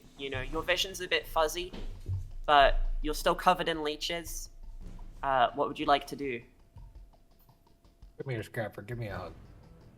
Scrapper It looks like I got rid of my leeches. looks up from the floor, realizes that there's no leech man standing over him anymore. There is a pile of leeches on the ground where he was, however, and they are making for safety. Boys, we getting? Get him. Burn him! Burn? So Oh no. What? I there's said the magic scrapper words. there's this table that you've been referencing of alchemical stuff that's just there. Scrapper is going to just swipe with one arm all of the bottles off of that shelf onto the floor in an effort to shatter every single one of them around himself. Okay, around Never been more himself. glad to be around the corner. And the area himself, anywhere there's visible leeches currently, he's Okay, just so the breaking leech shit. swarm is in the square that Valuk was previously occupying. Okay, in that case, he will take an armful of these vials and just drop them Okay. in the pile of leeches. All right, and you're using. Are you gonna try and identify a useful? Nope. Oh, Nope. okay. It's just And glass shards. Just so that you understand, you're the last person that's gonna act before the leeches in the combat, right? Yeah, but this is only one round or one Okay. action, right? Well, no. I don't quite understand what you're doing, but yeah. So you empty the table that's next to you down on the ground in front of you, and bottles break. Metal cups are dented, and liquids of mysterious origins with strong chemical smells spill onto the ground. What would you like to do next? Drop his torch. Okay. So, how do we determine whether there was a flammable liquid in there or not? Flat roll. So flat check. All right. So oil. The flat check to light oil is. Let's roll all the way up to see. At some point, you put it in chat because it'll be whatever that is, but it'll be higher, right? Because this isn't oil. This is mysterious liquids. Oh gosh, have you got the? Yeah, here it is. Okay, DC 10. I'll say it's a DC 18 flat check, and on a success, you will successfully find something to ignite in the random liquids you've dunked on the floor.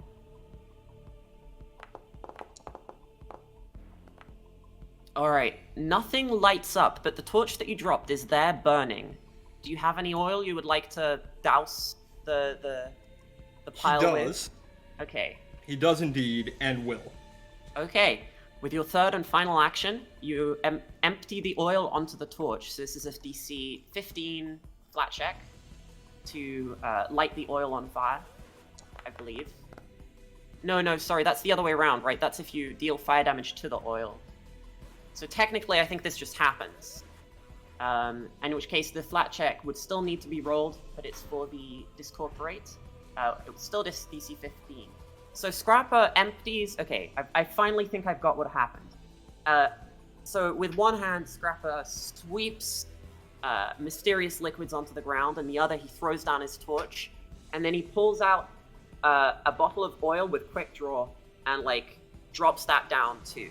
And this whole mix just starts to sort of fizzle and catch light. There's some unexpected interactions here, you know. The fire's not quite red, it's more sort of a greenish color. It smells absolutely terrible. You've probably done the equivalent of mixing bleach and ammonia together. You're probably gonna kill everyone in the room if they stay in here too long. But We shouldn't be breathing in this. It's all microplastics.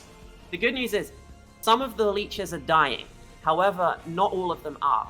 Mm-hmm. And on their turn, they are going to make an attempt to escape.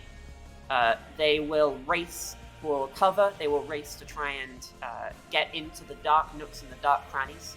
And at the ends of their turns, they take Morgan's persistent damage. So Morgan, I need you to make me a DC 13 flat check to see if you can successfully burn away the remaining leeches. The DC is going down each time. Oh, hero point that. I hero point that. You can hero point if you would like. Regardless, the DC will go down, and it will become progressively easier for you and your allies. Oh, come on! All right. Well, we're waiting. Morgan, it is your turn. You can sense that about half of the time that you had has elapsed, but the DC is now only 11. If you have any way of dealing AoE damage or splash damage to this square, now is the time. Ooh, I have things to do that. I don't know if I want to spend another Inner Godliness Torrent, though. Oh, I never subtracted a spell slot. Let me verify. No, that's a single target. You know, I am quite angry. We're just going to go ahead and use the extra damage. Okay. The extra slot. Also, Scrapper took 1 damage, and does he have persistent? Oh, Scrapper does still have Does he persistent still have damage. leeches? Yeah. Oh, he does. Wouldn't the leeches be also trying to escape instead of just No, they're chilling trying on to me? bite you. They want you to die.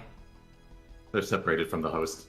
Yeah. So did you take your 9 persistent that you rolled? I don't see it in chat. When did I roll 9 persistent? It was automatic at the end of It your was turn. rolled At the for end of your you. turn. No, I did not. Okay, so apply your 9 persistent damage and roll your flat check for the recovery. Alright, you fail. You then take another 1 damage from Morgan's aura, which reduces you to 0 HP, I believe. Epic. And so Scrapper becomes once more unconscious, this time not to the non-lethal damage.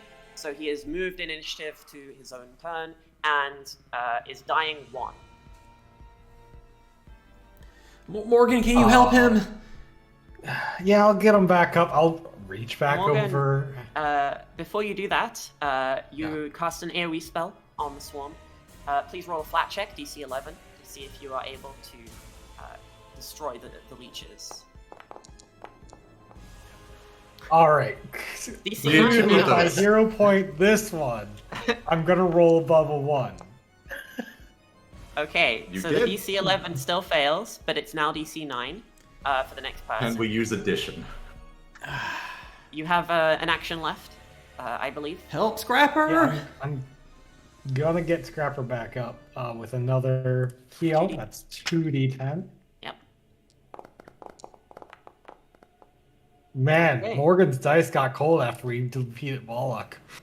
He really spent all his radiance. Evander, you wouldn't happen to have some AoE damage, would you? Yeah, I'm... Oh, man. So Scrapper got some healing? Scrapper Yeah, has been Scrapper healed for got 6 6 HP. healing. He's Okay. still covered in leeches. Okay. I'm gonna just look at the leeches trying to writhe away, and I'm going to intuitively sense that this is a bad thing if we let them escape. Evander will look around the room Probably at a his... page in your book for that. Evander will look around the room at his allies and say, "Y'all, I'm so sorry about this. Cover your ears." And I'm just gonna start screaming. I'll start screaming really violently, and I'll use a 3-action concordant choir in a 30-foot emanation. Okay. Oh, That'll do it. A 2-action one would limit the damage to our ears and still. Nope, hurt us. I'm going all out. Oh All right. Let's do the leeches first. So roll me a DC 9 flat check.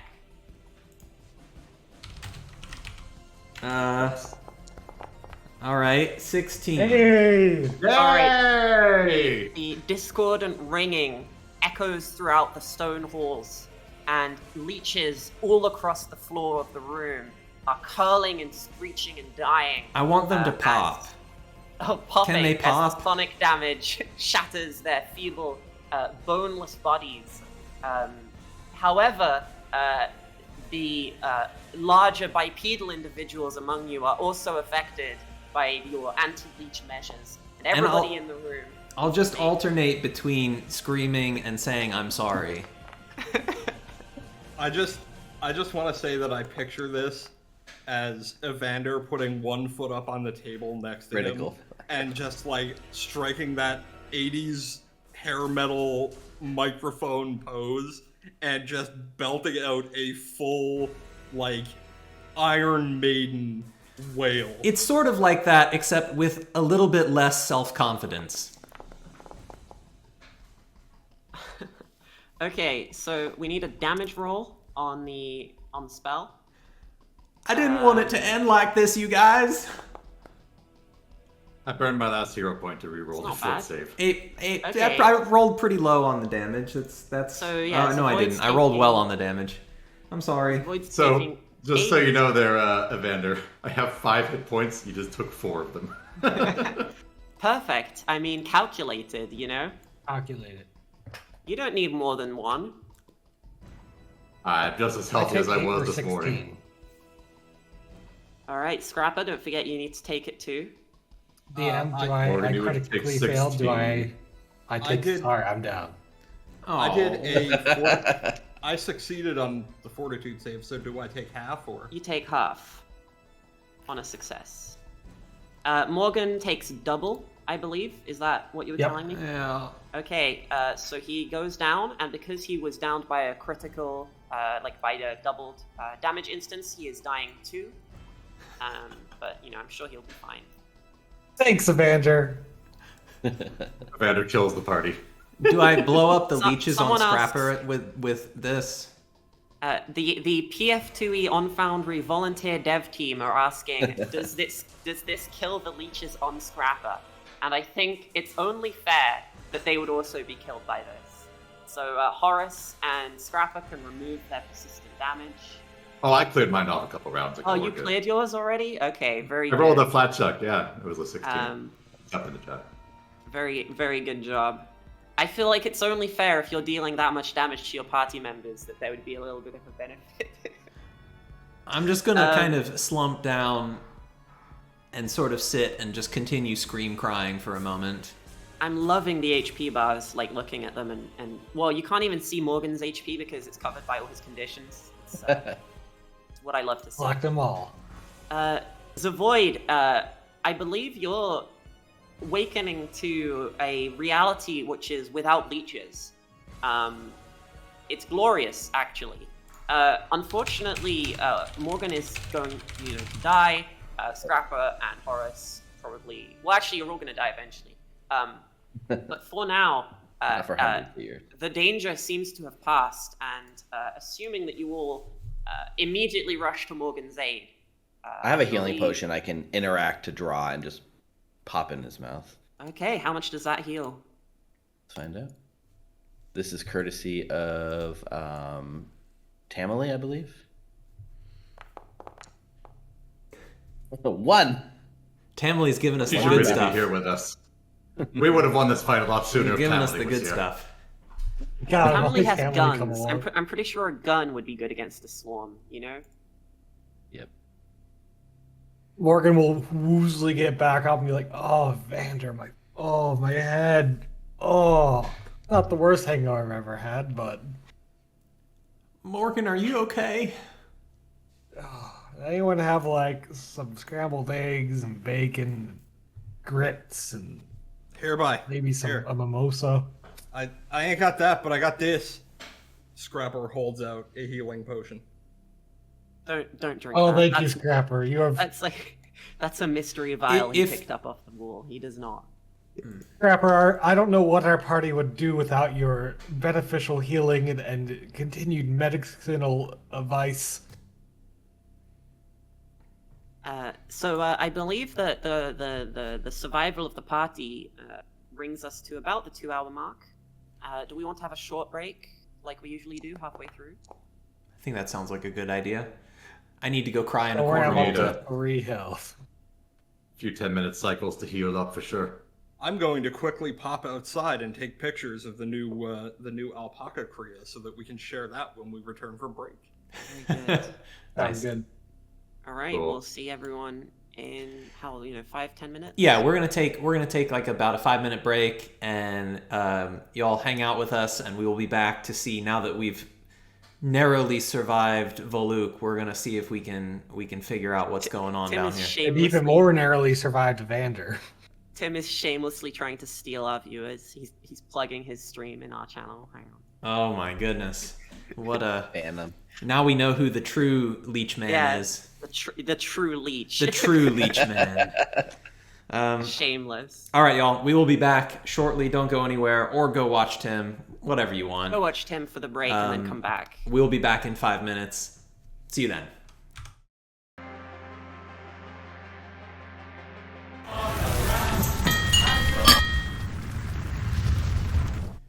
Welcome back. We are back from our break. Thank you for sticking with us, and we're going to go ahead and jump back into the action as we continue to delve the Abomination Vaults. I'll turn it back to Viviane, who will be the architect of our demise as we have just survived our encounter with Voluk. Yeah, I think the record should show that I am a benevolent GM. I think. And so I have allowed the 3 of you to scrape by, and then Zavoid and Evander, who are fine. They're just watching. Welcome back, everyone. We left off after sort of the immediate first aid phase, where Morgan was healed back up. And you are nonetheless quite badly injured, and perhaps in want of a brief respite. What do you think? Mm-hmm. I think Sit that's in down the and cards, rest. yes.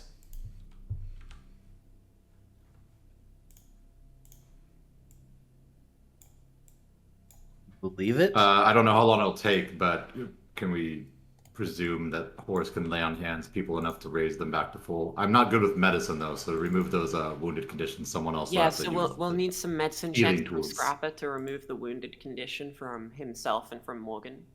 I'm not sure which... Removing the wounded condition can happen if you get to full health, or if you... No, so it's a bonus effect of the treat wounds exploration Okay. activity. It looks like he doesn't have ward medics, so it would be 10 minutes per person. So the first one is a success on himself, and then the second one on Morgan. There would be another 10 minutes if you roll that one too.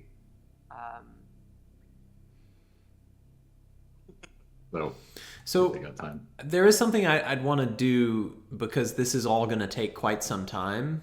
Mm-hmm. I'm worried that doll is going to realize that we're not actually coming to be victims and is going to like come back and perhaps bring more trouble and stuff. So I would want to try and, shut the door that I guess Horace just shut, but maybe more than that, find something in this.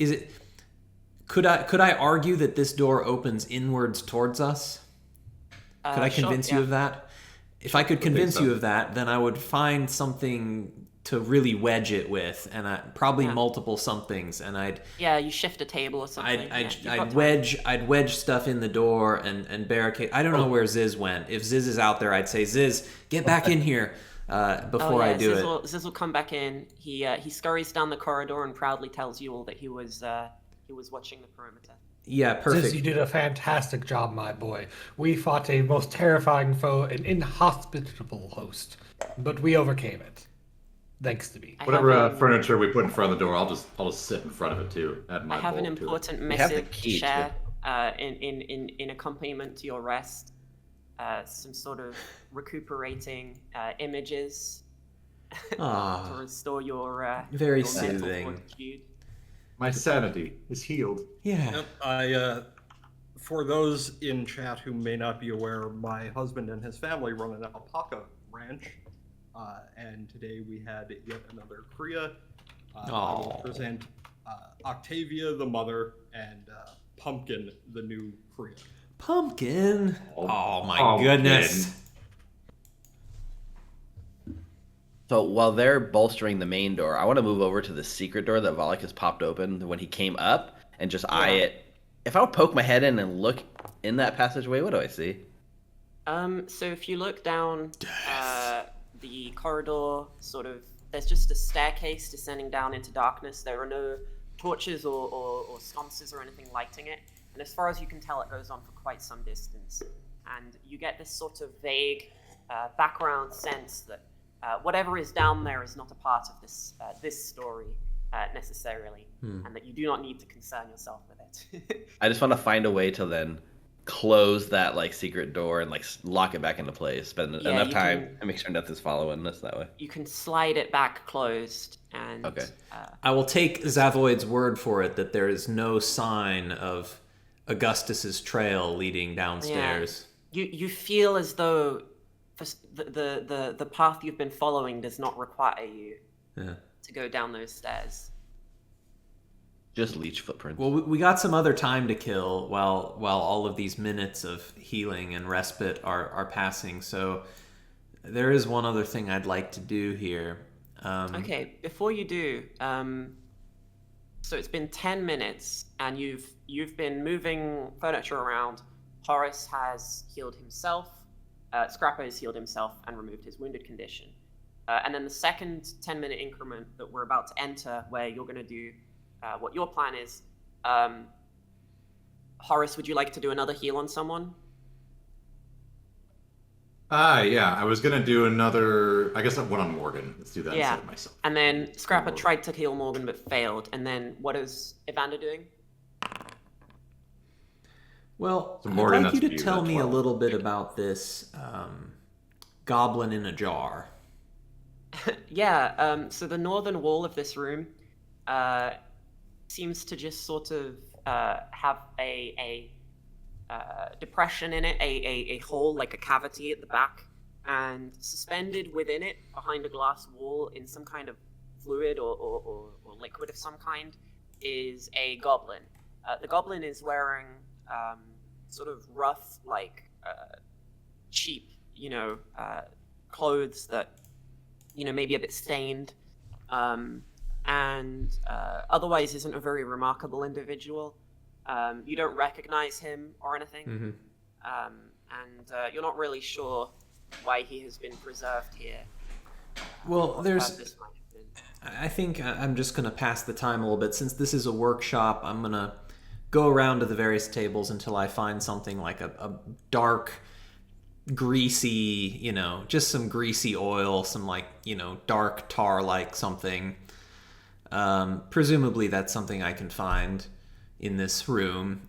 And I'm going to come back over to the glass, and while the rest of them are bandaging their wounds, I'm going to take it out, and I'm going to take a little quill and a nib of something, and I'm gonna just very delicately paint a very elaborate sort of mustache and some like spiky eyebrows right on the glass, so that when you look at it from the right angle, the goblin kind of assumes a much less menacing and much more comical guise. I'm just lightening the mood a little bit. Yeah, you're performing some It's my coping mechanism, having almost screamed my allies to death. Okay. So Zavoid has refocused. Are you doing anything special on the second 10-minute increment?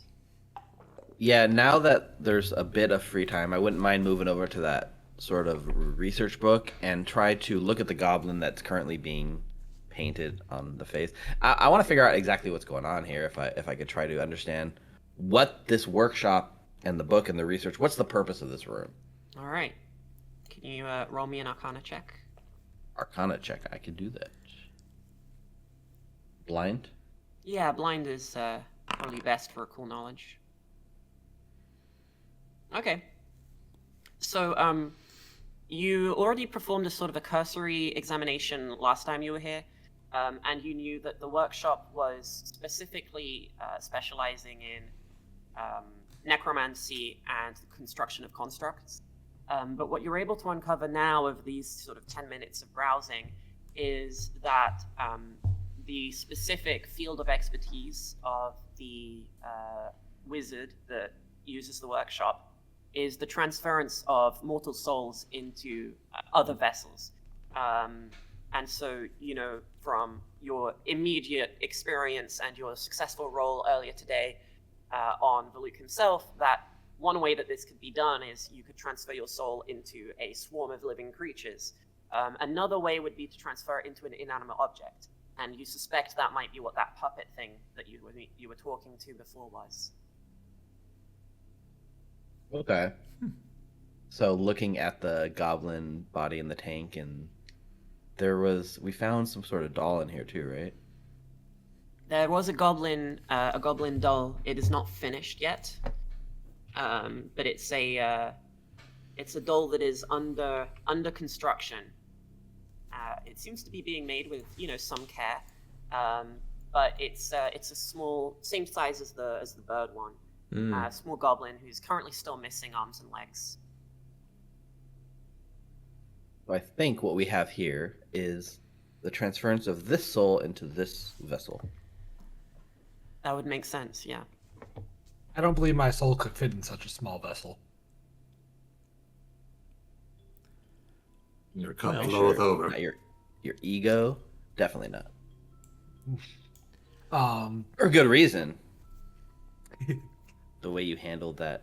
I have 2 more slots of healing, which I can spread out. Horace certainly could use one. Unless we're going to sit here for a long period of time and wait on healing hands. You do have an option to use a 3-action cost to heal everybody for 2d10. Ooh. Oh my gosh, I didn't know that. Even better. You can heal one person for 2d10 plus 16, which is also very good. You could perhaps do one of each of those. He can undo the burst eardrums that I caused.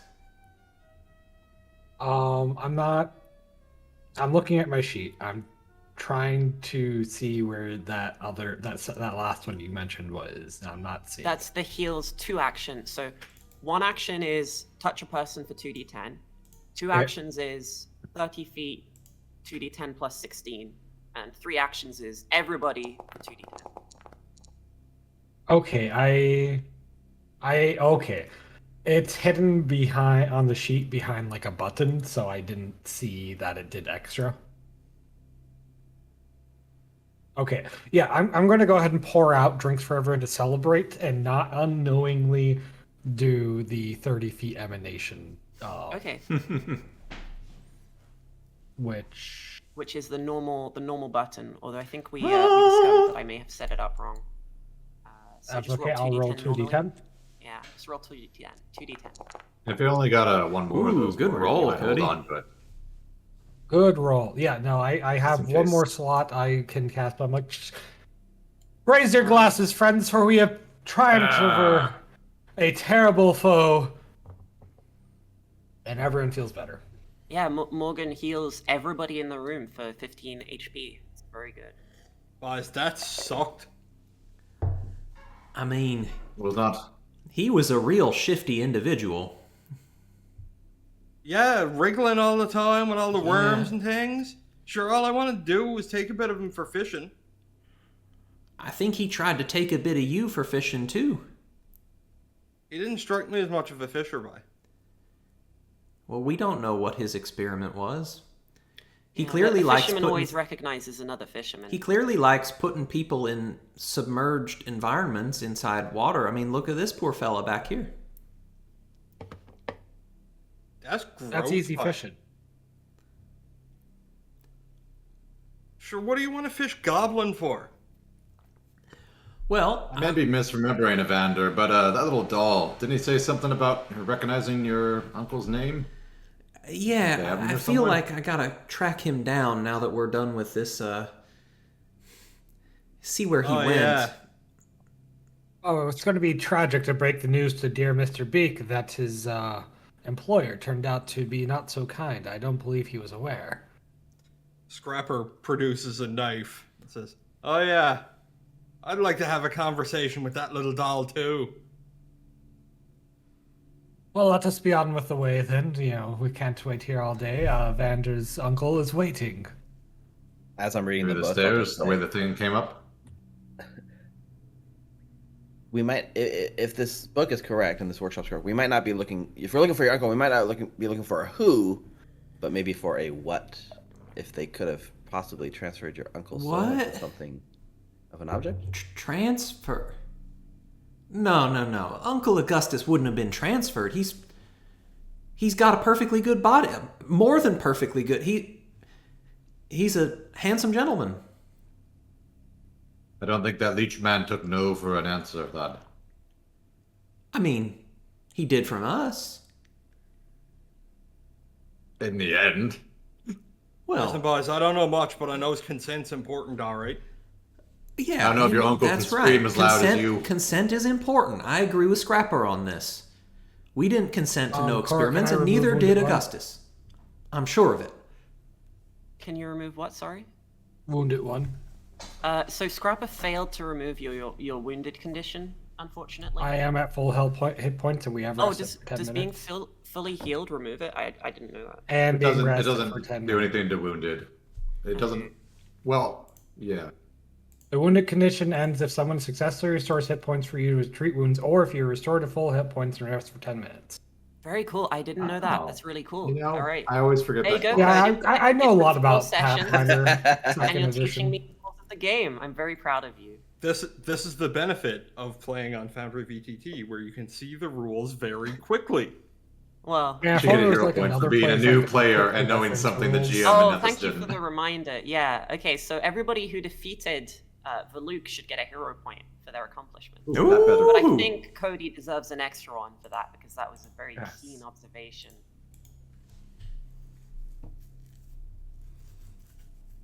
When are we fighting the boss? The Ooh. bus? Yeah. I don't know if you want to fight the bus. There may be Boss is- statues. The boss is a level 8 encounter. Mm. Yeah, it's 8 floors below us. That's a strange place Before to run we- the buses, but you know. Well, maybe we ought to track down that, Monsieur Beak.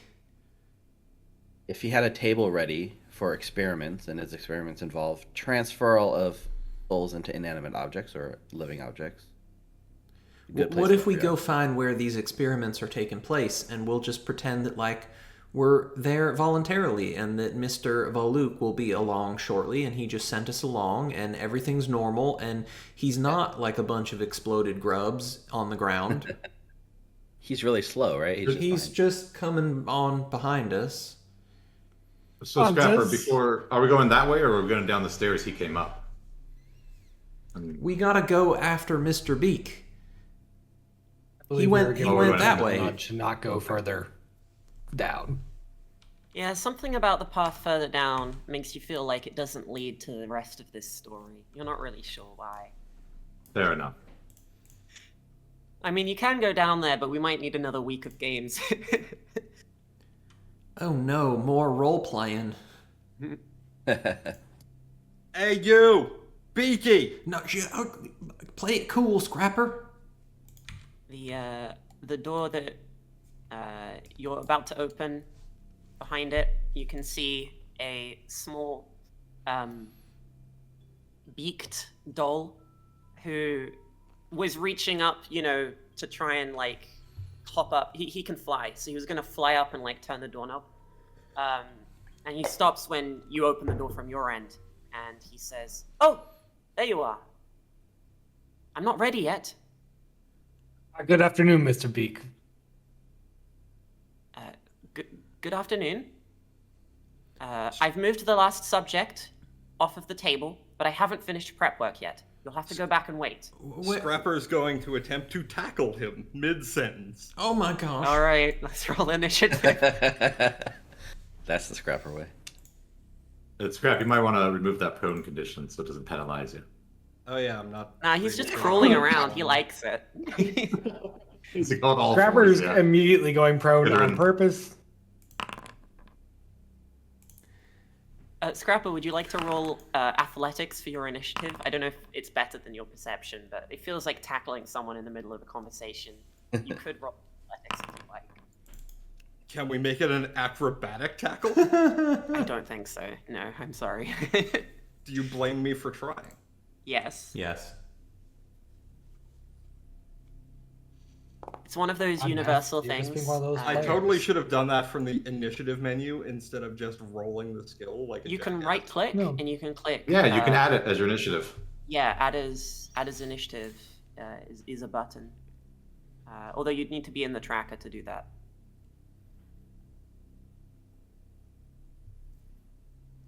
I right-clicked it, and it is not giving me that option. Is there a fist icon on the There you card? go. I should have clicked that thing, yeah. It is a truth universally acknowledged that a player character trained in acrobatics must be in want of the ability to use it for everything that should be athletics. There you go. Yeah, it's For universally.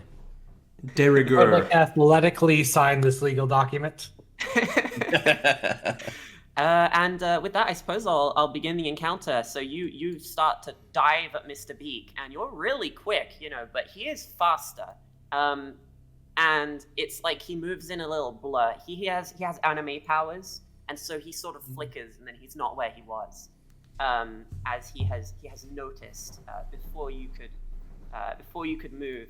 I don't expect that this will change the outcome of what you are saying, but I would like to make an argument that this is some kind of surprise attack. No, And he might beat be you on beneficial. initiative, so he used perception, and he beat you, so he saw what you were doing before it happened. Like he saw you move before you finished. She's heartless. And And he will mechanically accurate. He will immediately try and hit you with Phantom Pain.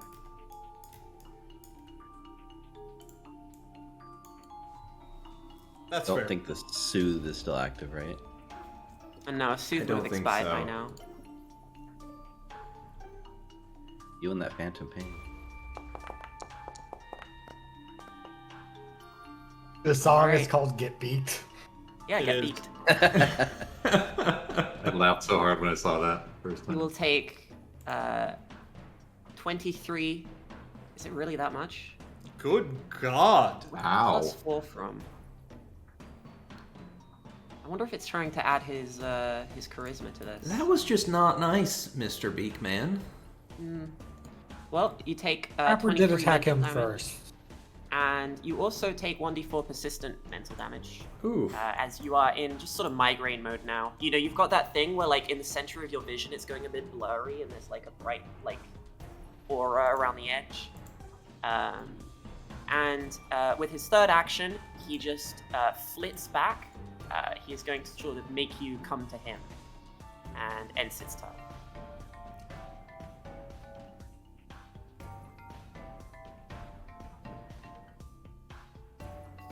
This is the errated Mr. Beak, right? The updated one. Of course. Of course this is the errated Mr. Beak, and not a custom version of Mr. Beak. Got it. I was gonna say, because the original So- Mr. Beak. I'm unclear if I can occupy the same space as him or not. Yes, he's tiny sized. So action 1, closing that distance, because Scrapper is now angry. And he's going to go straight into completing his attempt to tackle with a grapple.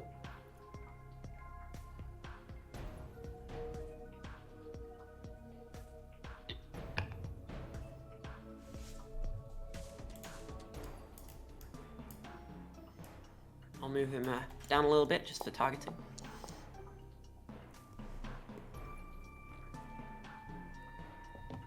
That's totally not going to work, so I'm going to hero point that because I want this guy not to be able to escape.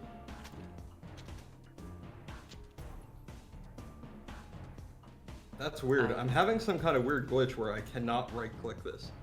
What can you not right click? Okay, there we go. It would not let me reroll using hero point, but I have done so now, Oh. and it's actually worse. He's elusive. Don't He is play elusive. D20, folks. There are better games. Wow. This is the best. Yes, I'm unlike that some better of us, player.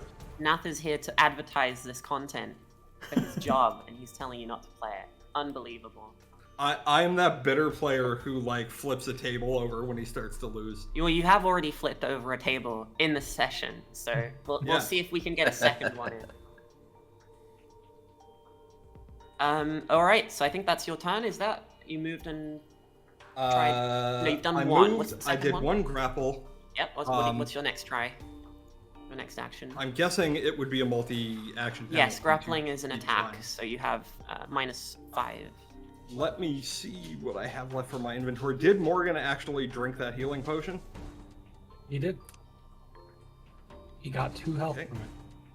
So, I don't think I have any left.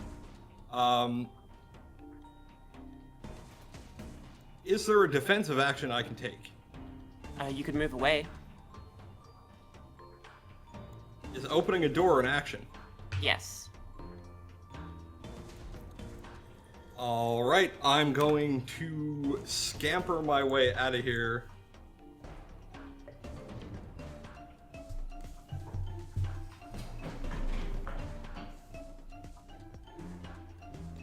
Don't block the hallway.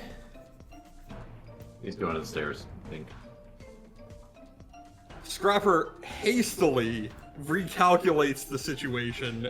You might say he is reviewing the situation and bails out back to the stairs with a, "No, I changed my mind, boss. I changed my mind. You get."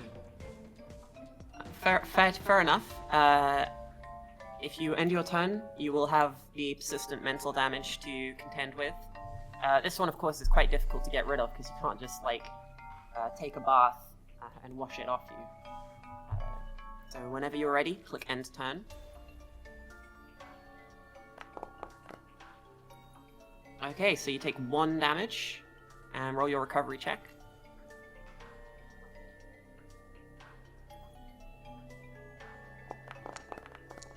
Ooh. Okay, you nice. remove the mental damage. Very good. Done it. Mind like No, a no, goldfish, I'm, that I'm Scrapper. pretty sure that the mental damage for Scrapper is permanent. Mind like a goldfish. Morgan, you're up. I am up. Is this the kind of enemy that can be feared and such? That's a very direct So question. you could use a recall knowledge action with religion to try and learn more about the nature of undead of this type. The nature of undead, you say? I do say, yeah. Was that an intentional reveal, or? Well, you've read the notes on the construction of this being, so I would hope you would remember that it's an undead creature. Huh. So for that, just roll I religion. think I am. Oh, okay. Hold on. I got from that sheet. Oh, I am in fact good at religion, given that I am a cleric. Okay. You are confident that while these creatures are created by binding the soul of a mortal being after their death, very similar to a lot of different kinds of undead, the key difference and the key thing that distinguishes them is that they are actually constructs. They're like a robot, like a golem that is using the soul as a power source, but they have very limited free will. In fact, most of the behavior that you're seeing is sort of, you realize it must have been almost programmed in by the creator of the construct rather than being an actual expression of the personality. And so it's likely that your best efforts to intimidate this thing would not have much effect because emotion does not influence how it makes decisions. All right. Morgan Burns will heroically charge in, stating, "A gentleman never arrives with..." Oh man, I messed up. With empty-handed. There we go. And he will strike forward with his smoking sword. Oh, very good. Yeah.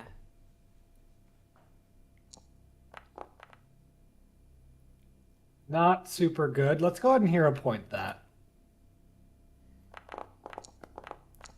That's better. Much That better. is a hit. What's the thumbs up, thumbs down? It's if you crit.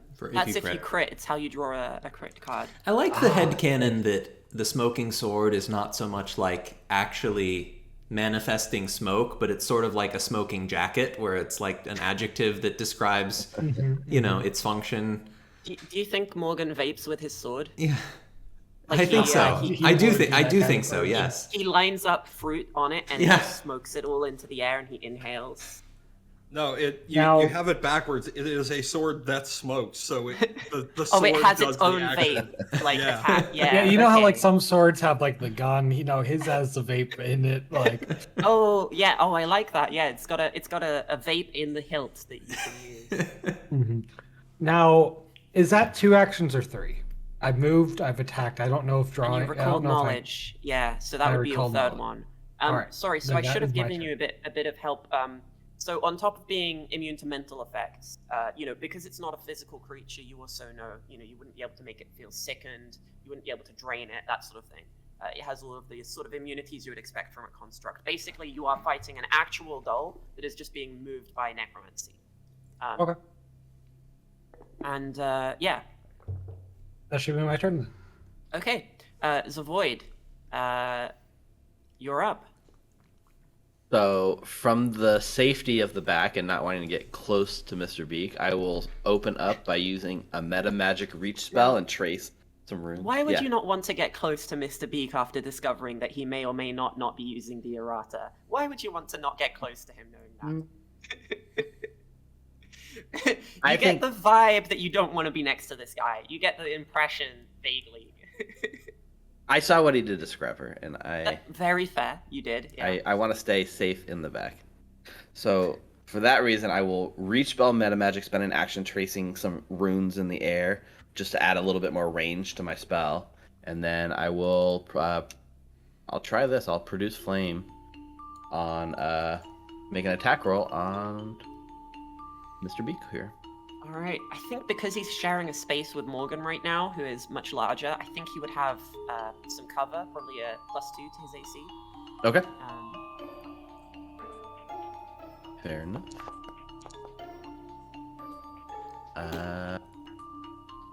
So that would be a 20 without any modifiers.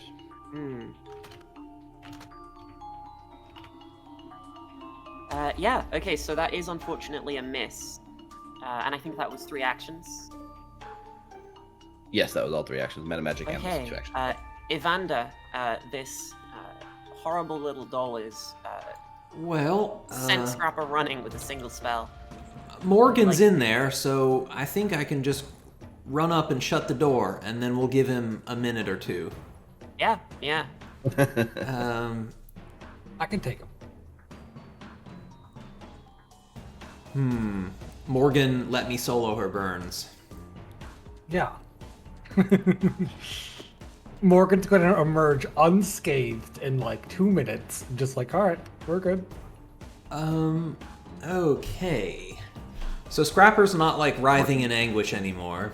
He's recovered from the mental damage mechanically, but I think But not the emotional damage. Yeah, the Hey. emotional damage will stay. Well, I'm gonna inspire everyone since that's kind of like the best Very thing good. that I can do It's extremely strong. in general. We'll see if it's a good one. 15? Is that sufficient? 15's not, unfortunately. How much do I need on this thing? I believe it's 16, actually. Oh my gosh. I well, I will don't think check I can you, roll because above, people like- in chat will yell at me if I'm wrong. Hang on. I have a 75% chance, and I've failed like 4 times, so the I odds... know, you're so unlucky on this. It's I'm fun. really not doing well. Okay, it is actually 18. 16 was last level. Okay, Sorry. well, I'll take a regular inspire. That's one action. For 2 more actions, do I feel like because of Mr. Beak's small stature, he would be like hard to hit with an attack spell, or? Not inherently, but because Morgan is in his square, he's sort of hiding behind his feet a little bit, so he would have a small bonus to his AC from ranged attacks. I mean, it's also partly like, you know, if you think about it, I mean, there's also Horace and Evander in the way. I don't feel particularly confident about that, so I think what I'm Yeah. going to do is I'm going to prepare to unleash some biting words. And Okay. for he is exactly 30 feet away. And I'm hoping, now you might rule otherwise, but since this is me directing sound at him, I'm hoping that Morgan is not interfering with that. Because I am lashing out with my mind and my voice, specifically designed to target Mr. Beak. Outside of a one-shot, I would be quite concerned about setting a precedent for that, but within a one-shot, I'm fine with it, yeah. Just explaining my rationale. Yeah. And so I roll a... Oh, I was on a 19. 13 is a miss. I'll save my hero point. Things might get bad. Who knows? That's my turn. Wah, wah. Alright. Time gonna to break enter the its room? beak. Is Morgan the only one course I here am. with the courage to face Mr. Beak? It's boppin' time. Yep, I'm gonna take my big old femur, and I don't know if baseball exists in Galarian, but I am gonna Nah, try they to play hit this cricket. thing. Beak ball. Oh, well then I'll try to hit it like cricket. Yeah.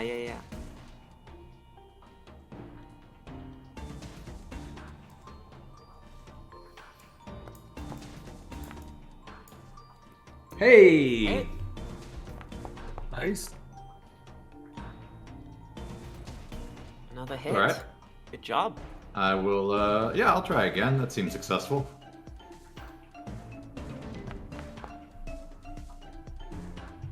And it hits because of the Ah! courage. Nice. Haha! Does it have cover though? That's all. I He said think from range. I'm I hopefully think not. ranged attacks are the only. I know that I'm. Chat have actually commented on how I'm way nicer about cover rules than the book is. I just don't want to like get bogged down with it. But yeah, no, I think melee can ignore it. It's fine. Yeah, I think you're right. That's interesting.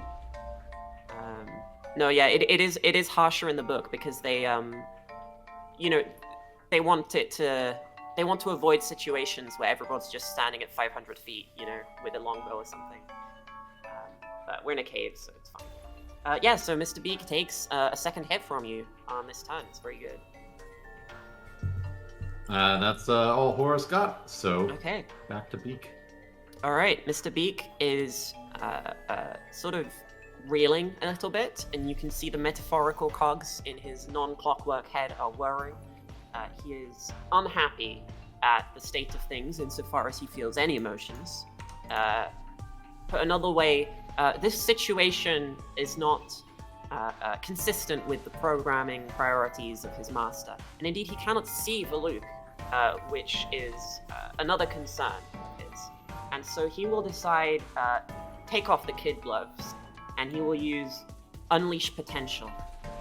He will draw within his soul crystal, and he will pull out all of the stops, quite literally. He will stop holding back, and he will become true Mr. Beak. Oh no. This isn't even my final form. You see no immediate change to his sort of way of being, his appearance or anything, but you somehow feel an aura of menace, and purple Japanese letters start floating across the screen, emanating from him in front of your face, and you realize Oh, that's bad. this is not only menacing, this is you are in danger. And he will then use an action to move, and he will end his turn here, behind the cover, away from the ranged attacks. Scrapper, you're up. Found the real boss. So I vaguely recall, and perhaps I'm misrecalling, but wasn't there a action in PF2E called like Battle Medicine or Combat Medicine? Yes, do you have the Battle Medicine feat? I think I put it on the list for Of things course. you... Of course it's a feat. No, I do Of course, not. yeah. Alright. Well, in that case, I don't seem to have anything to heal myself. So I think what's going to happen is Scrapper is going to spend one action to move to here. He's going to take a swing with his sword, which I will do as soon as I figure out where I put that. There we are. I'll take it. Very good. Nice. Nice.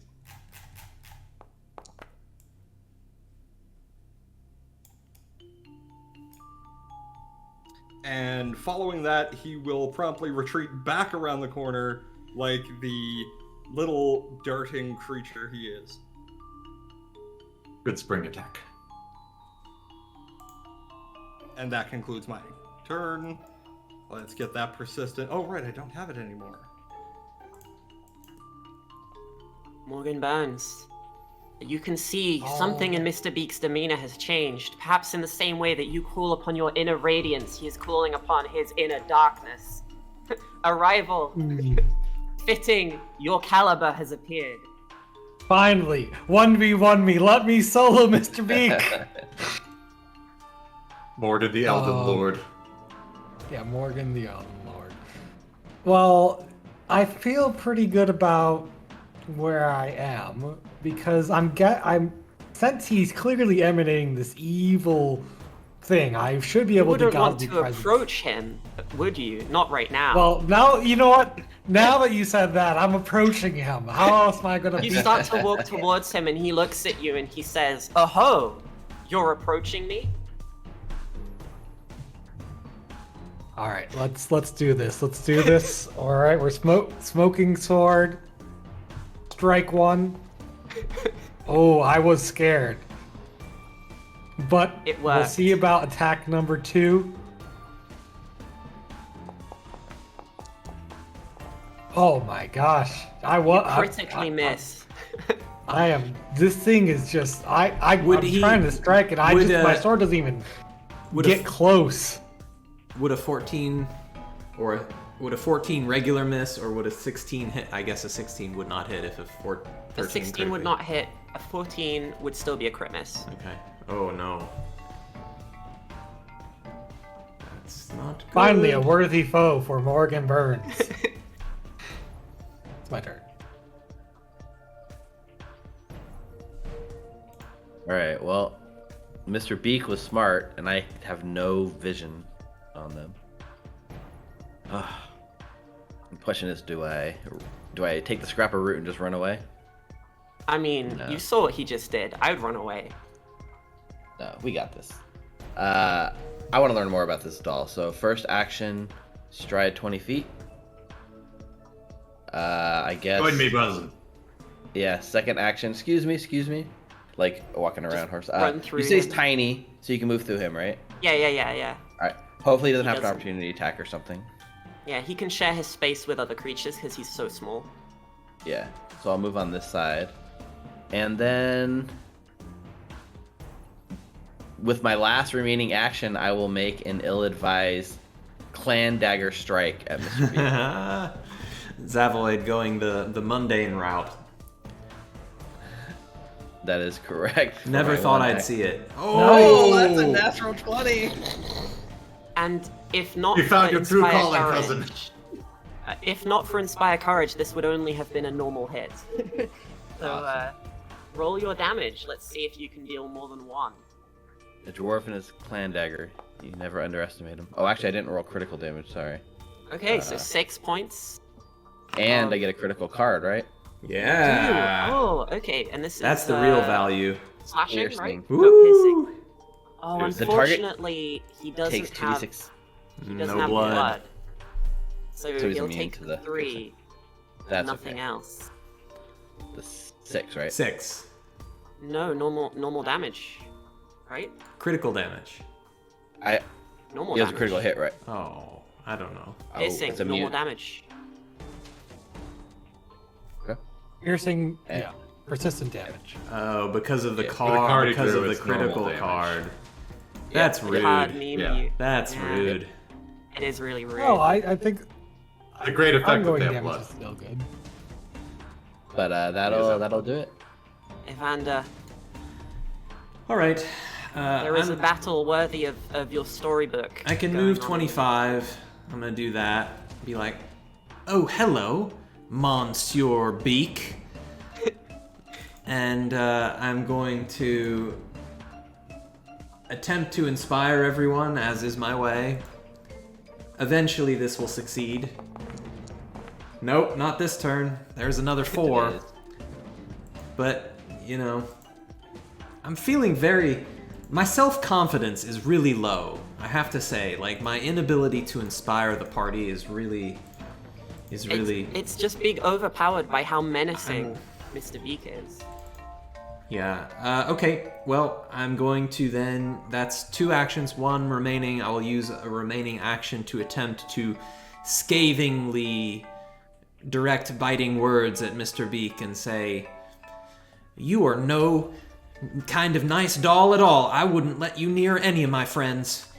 And I will attack him with my words. Nope. Worthless. Something's wrong with those dice. Worthless. That's my turn. Horace, you know what's Well, happening. You know what Mr. I Beak is do. charging up to do. He is charging something bad, so I need to break him. Terrible. And Zavoid was kind enough to flank with me. The unsung hero is the flanking wizard. It's who struck with his dagger. I must follow. That's The true, Inspiring yeah. figure. I would intimidate, but emotion does not seem good against this. Oh, come on! I have a hero point. I'm using that.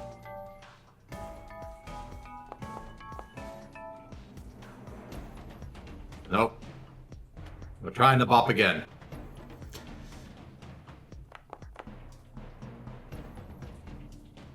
Man. This Oh, beak is you're gonna unboppable. Flank? Yeah, so that's including the flanking, and that's including your Inspire Courage. So unless it's something else, unfortunately. Horace! Nope. You need to boop the snoot. I've been trying. I booped it twice already. I'm gonna use my last action to lay on hands because I'm hurt and this thing's charging, and I don't like that.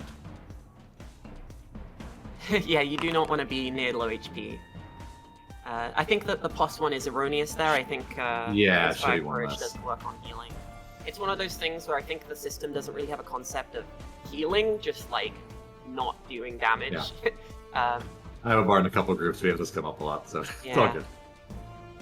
Inspire Courage is already strong enough. We need to need to hold it back. All right, so is that your turn? Yeah, that was all 3. Two attempts to Alright. bop and 1 healing. Here we go. Here we go. I'm gonna get lucky. Who's he going for though? That's the question. I mean, Horace I think Morgan there's only Burns. one target here. This is the legendary show-off. Mr. Beak, his robot brain is scanning, the room, the threats, evaluating the danger that he is under. And out of pure curiosity, I'm like could he reach? Because that would be very disrespectful. He is too slow to go and murder the fleeing kobold. And so he turns to the four that have faced him, and Morgan tells him, I can't sword the shit out of you without getting closer. And Mr. Beak will step into Morgan's square, for he is a tiny creature with 0 feet of reach. And now that you are within touch range of him, he will use 2 actions, and he will cast Vampiric Touch. Oh. If ever there was a time to believe in Morgan Burns, it's now. Crit, instant, Now. done. I'm All ready, right, I'm ready? watching. Interesting. Think about it, doll. Would you like to hero point? What are the... To inform your choice, I will tell you, Vampiric Touch has the Death trait.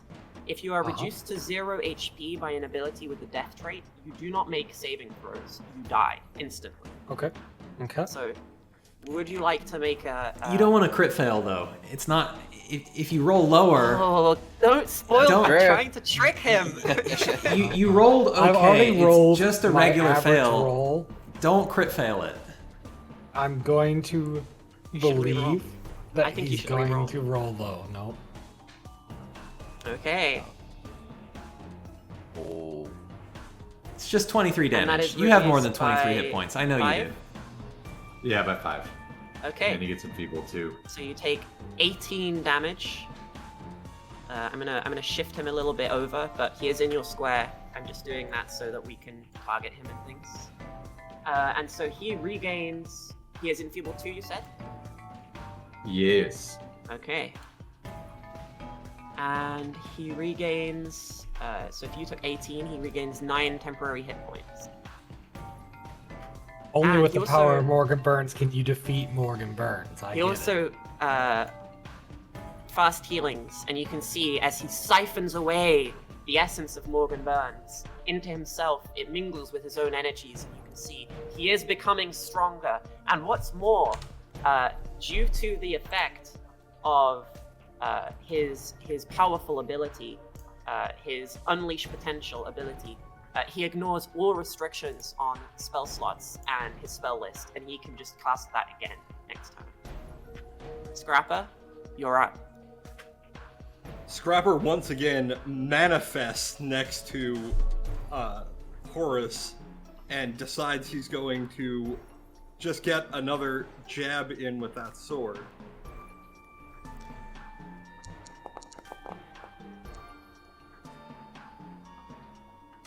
It's a hit because of Morgan's flanking. Nice. You jab at him, and you are able to deal your sneak attack damage. You're targeting, the joints of the doll. And then Scrapper promptly vanishes back out of sight.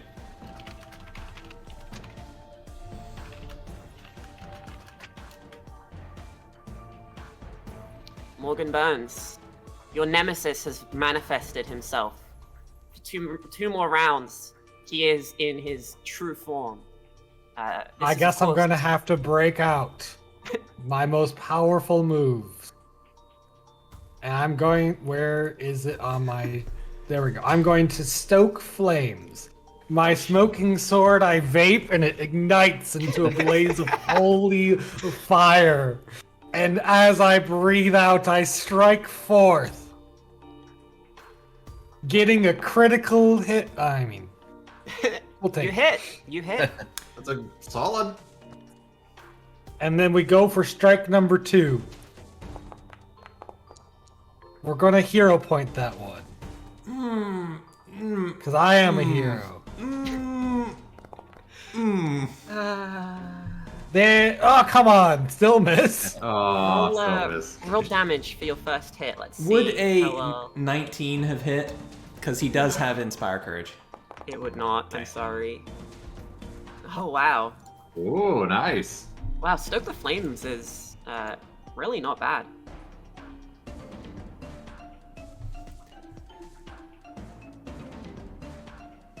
Alright, is that your entire turn?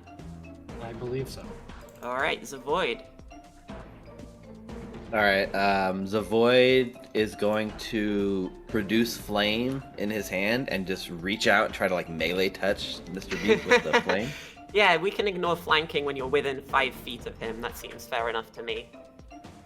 Yeah. Okay. So that will be an attack roll. Not gonna do it. And I think with my third and final action, I will go. I have this little scroll tucked into my belt pouch in the front, and I just reach down and pull out the scroll of magic missiles I got from the menace of under Otari that I was unable to successfully add to my spellbook. I'll pull it out so I have it in my hand. And that's it. Okay, Evander, you're up. Oh gosh! Alright, guys, let's kill this damn doll. I'm going to inspire everyone to feats of heroism. It's going to work this time. Preach it, lad. It's going to work this time. 17. Oh, it's 1 hero. You kidding me? You kidding me? DC 18, bud. So close. From around the corner, you hear Scrapper. Vander, buddy, you better watch that mouse. It's getting rough and foul. Yeah. Probability I will wise, say, it's amazing I you failed don't at love. this, because you only I have to roll don't love 7. that as I know. I don't love that as I level up, I get like worse at doing the thing. But you shouldn't be, like, statistically, your Not really. skill rises faster than the DC. Your luck is just bad. It's so funny. Because you've succeeded. Yeah, and your twice proficiency, as your ever. proficiency goes up, it does change your ability to hit the DC. All right. Yeah, Even though it goes up because of your level. Yeah, because your skills go up just by virtue of your level, because your level is added to all your skill checks. I'm gonna So try They go and faster with do. an item bonus. I'm gonna try and do some good here.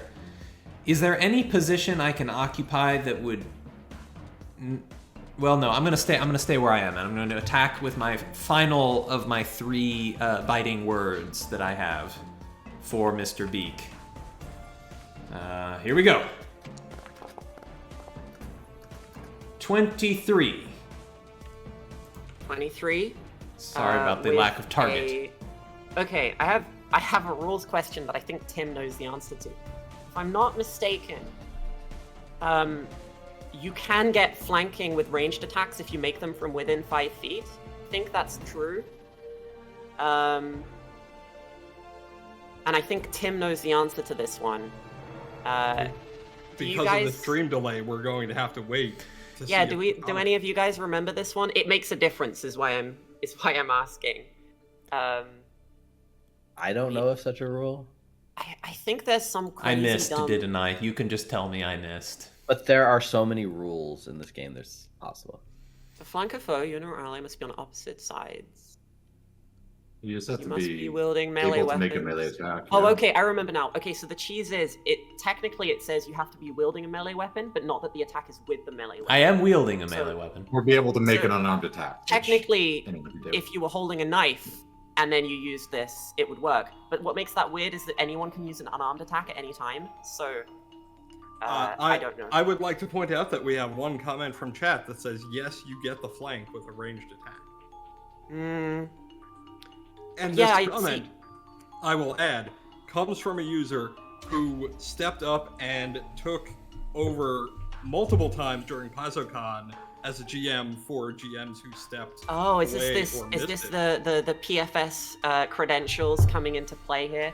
All right. Well, I mean, chat have spoken. It seems like we've had 4 yeses and no nos. So I believe that while it doesn't really seem to make much sense, I think that by the way the rule is worded, essentially the fact that Evander and Morgan are on either side of this thing is distracting it enough that it's caught off guard by your ranged attack, and you will have you will be making against its flanked AC. So please roll damage. So I'm gonna say, I'm gonna grab that beak and break it right off your face. Vander. And Interrupting that's that right now. 5 points of sonic damage as he contemplates the horror of what I've proposed. he will take his sonic damage. And I think that puts us onto Horace's turn. I have an action left. Oh, one action left, I'm sorry. I always forget this is one, because you're sustaining it. Yeah. You can do another attack with it. You can always sustain it twice. No, I'm not doing that. I am going to... And plus it's gone now, because that was my third biting words with it. I'm going to do a one-action concordant choir and just scream right in his face. Say, I'm gonna break your beak off! Ah! And then I'll say, because you're not very nice. It's true. I just remember in Evander how he started this campaign out and how he's gotten more and more just unhinged as the horrors have come up. I feel like he's justified though, you know? Oh yeah, it's just awesome.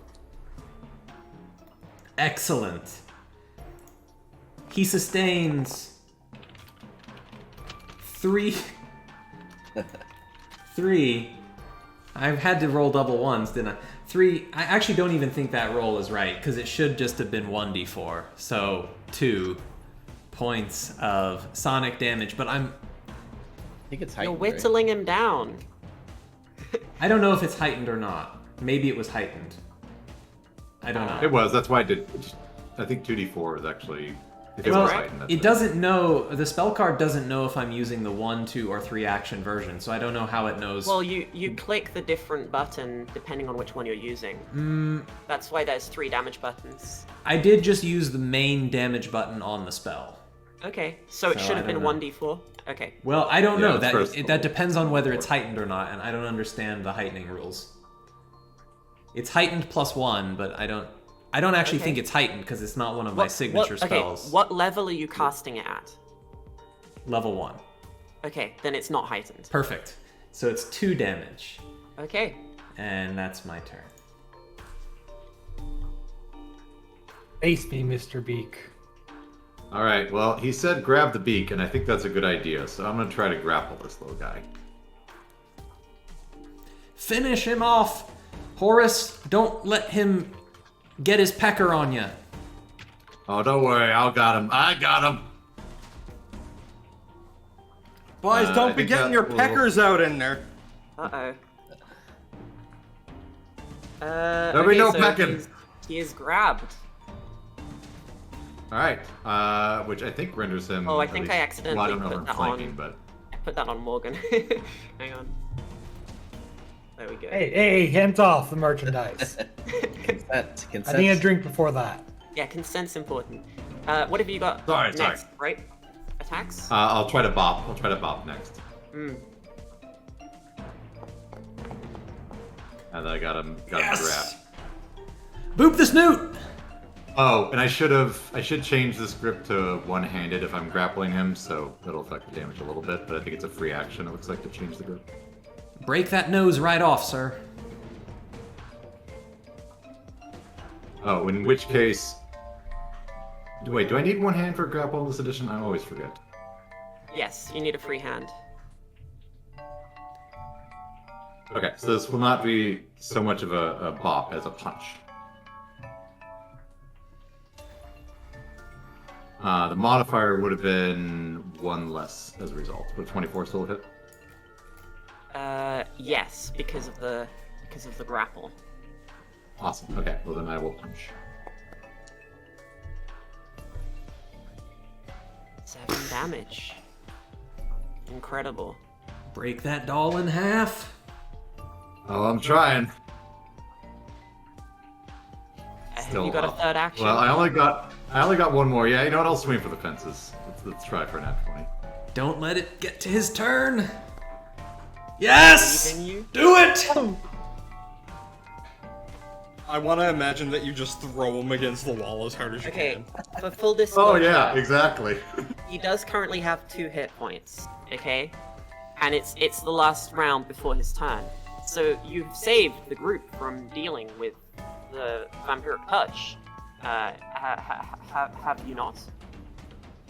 Oh no! Bastard. Mr. Beak! Bastard! Can I make a rules argument here? He was not Okay. reduced below 0 hit points because the Oh, no. unarmed attack was non-lethal. Oh. He's immune to non-lethal damage. Good counter. Good counter. Oh, I like it. I like the lawyering. I gotta try. I gotta try. I I'll lawyer take an for the explosion. GM and for the players. All right, bring it. All right, Mr. Beak acts. The timer ticks down, but he will not reach the end of his potential. His story is about to be cut violently short. But before he goes, he will avenge his master if he can. You didn't know the master's dead. I Use will it. mention if he casts a Use- spell, I have him grabbed, so he has to make a flat check. It's Use true, it. you do have him grabbed. Use the journal entry. And I am going to use the journal entry that Nath made me on the fly during this encounter.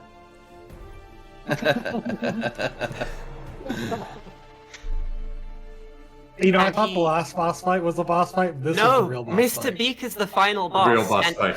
Yeah. and he reaches down and clasps both wings onto Horace's arm and makes his flat check to see if he can pull off his manipulate action. Oh, that's gotta be a failure. No, it's DC 5. Oh. Only 5 when you're grappling. Easy Yeah. 5. And he casts Vampiric Touch. Boo. Yeah, I like it. He says, I'll take you with me. out there. Are you your own ally? Does that work? I don't Oh, it's think against that- me. Oh, Yeah, then he's never mind. using it on you. Wait, he's not fighting me, the I legendary assumed it was 1v1? on Morgan. Horace has him grabbed, It's- so he can't That's move. fair. So he's just going It's to a the side and classic- holding on to him. It's Oh, I a guess classic it's tiny, Final that Fantasy makes sense. 14 1v1. Me and four of my friends. Yeah. I'm sorry, I stole your point.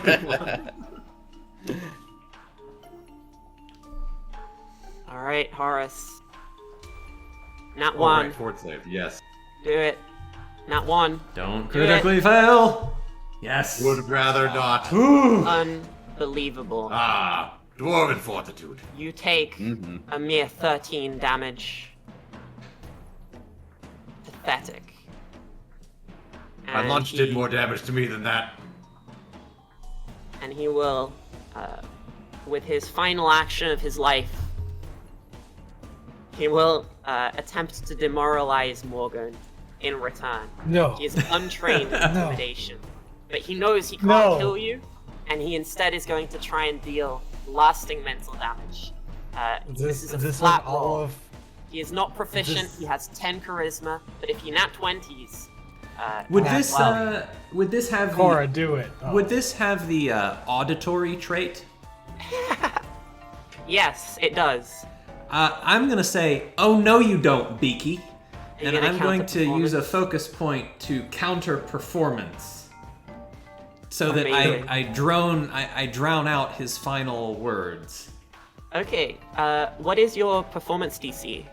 What is your performance modifier? Plus 11. Okay, so obviously this is a bit outside the rules, but if you substitute your performance DC for Morgan's will DC, I think I'm supposed to make a Encourage. check. no, you don't need. Technically, you can't do this with the ability, so we're fudging it, right?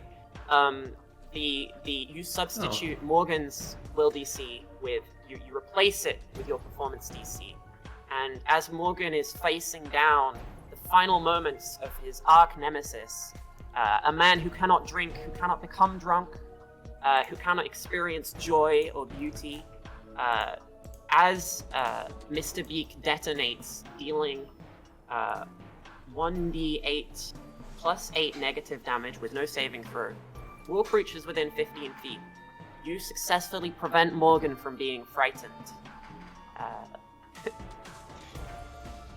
And with that, I'm going to remove Mr. Beak from the battlefield. Was there a You save got for me. the 15 or is it just flat 15? No save. No save. Luckily, it's not a death effect, because I forgot to give it any traits. This could have been the legendary moment where Mr. Beak and Morgan Burns died together. I know, it could have been. Actually, or you could still have the death trait. Do you want me to give it the death trait? I don't know. How much more are we playing? Who in chat? Anyone want to? First person to reply gets to decide yes or no. Does it have the death trait? Oh no!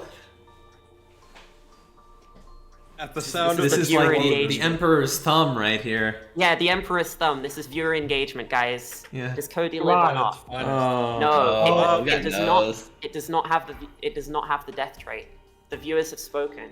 That would be really late. rude Viewers for have that spoken. ability if it did. Decaf_me with the first time chat has declared Morgan Burns lives Morgan Burns lives. and Mr. Beak is gone. Ah,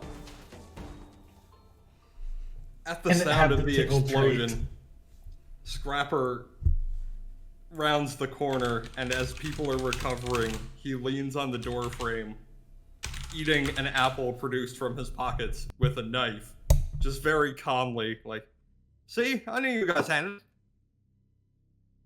Morgan Burns is collapsed, unconscious on the ground. But the muscle memory of holding a glass is still keeping it upright. It's true, yeah. He has a, you know that fighter feat where they don't drop their weapon when they go unconscious? He has that, but for alcohol. Ziz, buddy, you got either potion for your buddy or what? Yeah, this is gonna dig through his bag and see if he's got anything for you. He Got finds a party potion poppers. and feeds it to Morgan. Morgan, this is the potion he feeds you.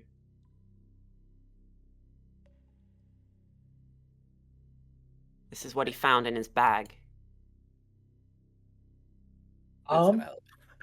excellent. And All he right. taps you on the back and says, "Feeling better?" Does that bring me back from unconsciousness? Well, it's a really strong alcohol. What do you think? Makes You think it sense sort to of me. shocks you awake like smelling salts?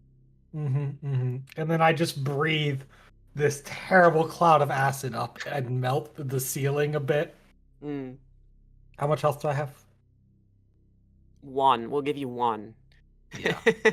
You have Thank you, conquered death. Ziz, my boy. Oh, that really. I have to wash that down. Yeah. Ziz, my loyal companion, he who will supersede me, and that was a terror. Remember the name Mr. Beaks, for he was the most formidable of all foes. He is the kind of creature who shall go down in the history books in the legendary 1v1 between Morgan Burns and Mr. Beaks and Morgan Burns' few friends. He was a lot more memorable than his apprentice, that Velk fellow. Truly, he had taught his apprentice, the Worm Man, well, but Mr. Beak was more formidable by far. Boys, this is great and all, but, like, where's his uncle at? I don't believe Mr. Maybe Beak had Mr. Beak an was the uncle. Now that the sounds of battle have died down, the silence that sort of permeates the room hangs in the air alongside Scrapper's question, and you suddenly realize you can hear a faint muffling sound from the room to the north.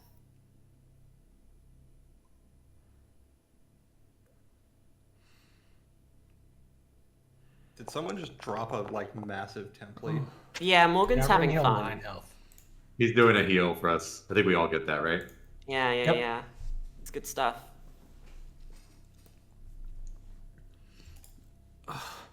Well, we better press. I mean, we're all a bit wounded, but we better press on. With all this formidable, terrible things in here, I'm just awful worried about Augustus.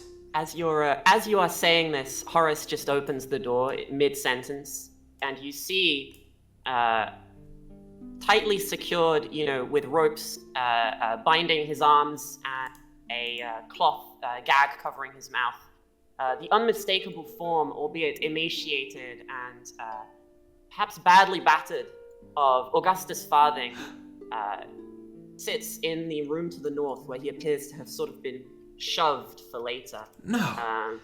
And Uncle. he is doing his best to struggle to get free. And when he sees not only that heroes have come to rescue him, but in fact that their number includes his own nephew, he freezes in genuine surprise for a moment. here he is, although perhaps he would not be looking quite so, chipper. Evander, my boy, this man has like the same nose line as you. Uncle, you're here. We found you. Are you okay? Here, let me help you.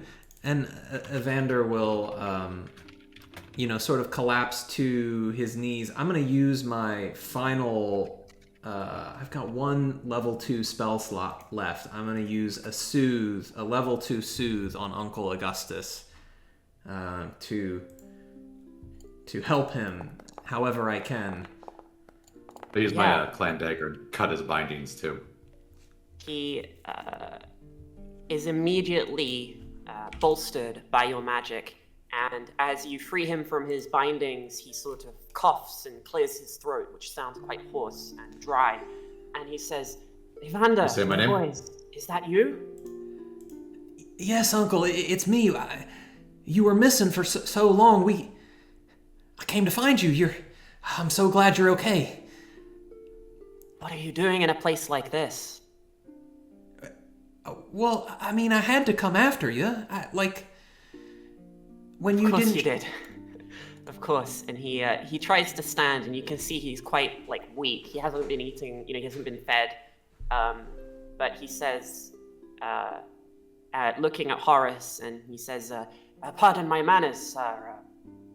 A friend of Evander's is a friend of mine. Please tell me your name. Horace Blackstone, at your service. He nods and extends a sort of a slightly shaky hand, and he says, Augustus Farthing, I am grateful to you for your intervention. And looking past Evander, he can see that there are other individuals in the room, and he says, clearly my nephew here has made a wiser choice than I in bringing back up with him. I admit I was not expecting what I found here. Oh my gosh, He has made the wisest of all choices, for he has brought Morgan Burns, God amongst men, he who strikes, and he who has defeated the most great of all foes, Mr. Beak.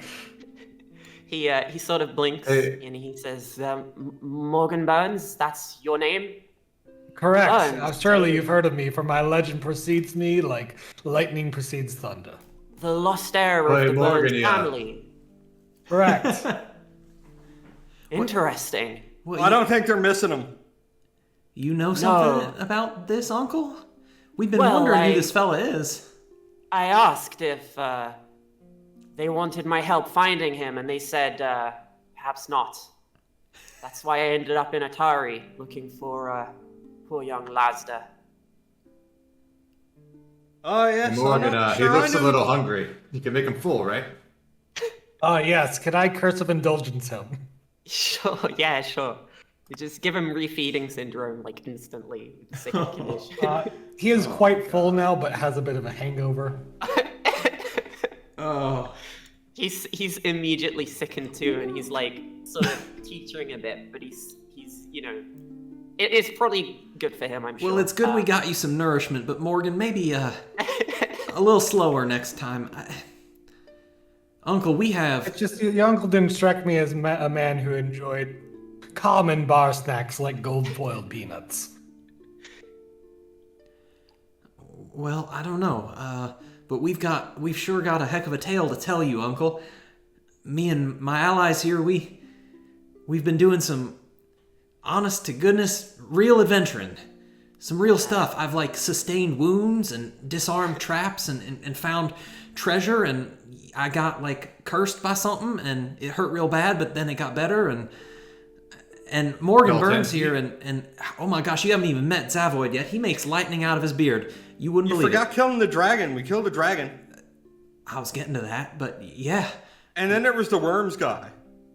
Yeah, Augustus is listening very patiently to Leeches, I Morgan. think. That you can also see from the frequency of his nodding that he's a bit nervous, and he sort of puts an arm on Evander and he says, my boy, I couldn't be more proud of you, but we shouldn't linger here. The one that roams these halls is far more dangerous than I had envisaged. The one with the lantern. He Killed him. could return it. You killed him. Yep. The leeches, yeah. He pauses and then he says, "Well, you may have destroyed his corporeal form, but No, page killed him. 16 of chapter 12 explains that the worm that walks can reconstitute itself after." Killed him. Got them Killed all. the worms too. You got all of the worms. Well, Except for the lots couple of in my energy. pocket. I Your think nephew can that- be very loud. Interesting. I I screamed. can go fishing with. I screamed I'm gonna real go loud, fishing and with they, him later. they kind of all blew up a bit. But I mean, that doesn't matter. What matters is that you're safe, and we can get you out of here. We can get you back to Otari. We got to introduce you to our friends in town. I'm sure Tamily would love to meet you. He nods and he says, yes, Tamily, a fine woman. You know, she fine told me woman stories indeed. of her battles against the pirates of Cheliax. Yes, I would quite like to return, although unfortunately I have bad news for dear Brelda. And he'll sort of reach over. So this room it's like sort of where they've been shoving people, and you can see your uncle's equipment is just piled haphazardly in the corner, like his swords and stuff. But next to it, there's a bag that isn't his, and he reaches over and shows it to you, Evander. Let me get the loot sheet for that over here, so that you can That's a peer huge inside. Well, that's real sad. But And he shows you. He points out the knife in this bag, and he says, as I'm sure your companions know, no dwarf parts with his clan dagger willingly. If this has been forgotten and abandoned here, then I fear Lasda is beyond us now. And I came too late. But like, do you know he's dead? He looks genuinely regretful, and he says, Lasda was taken even before I was, and I'm not sure that they needed much longer before I would have fallen to one of their foul experiments. The boy clearly is nowhere to be seen. If he isn't in No the body, laboratory, no death. if he was alive, he would have his clan dagger. well, But like, if I reaches over and steals Buddy's clan dagger with the, Sparky. If I reaches over and takes Boros, his clan dagger, like, he ain't dead just because I takes his knife, right? I suspect He may your be prisoner. dwarven friend would take umbrage with the theft of his. No, not theft, not borrow. Just, without telling him. I think his point is just because he don't have his knife don't mean he's dead. He might be prisoner somewhere. We did find a well- secret staircase that the apprentice Wormwood slithered out of. He'll sort of limp out of the room and show you the doorway here and what is inside it, and he'll say, there was blood, fresh blood, on this table before I was brought here. A ghastly creation. what? Scrapper, do you think you can In the do your world. burning thing? Make sure this never gets used again. Burn it good. Oh, man. it's fine. I could take it apart. Sure, I know his, what's his name? Orc Buddy runs the mill.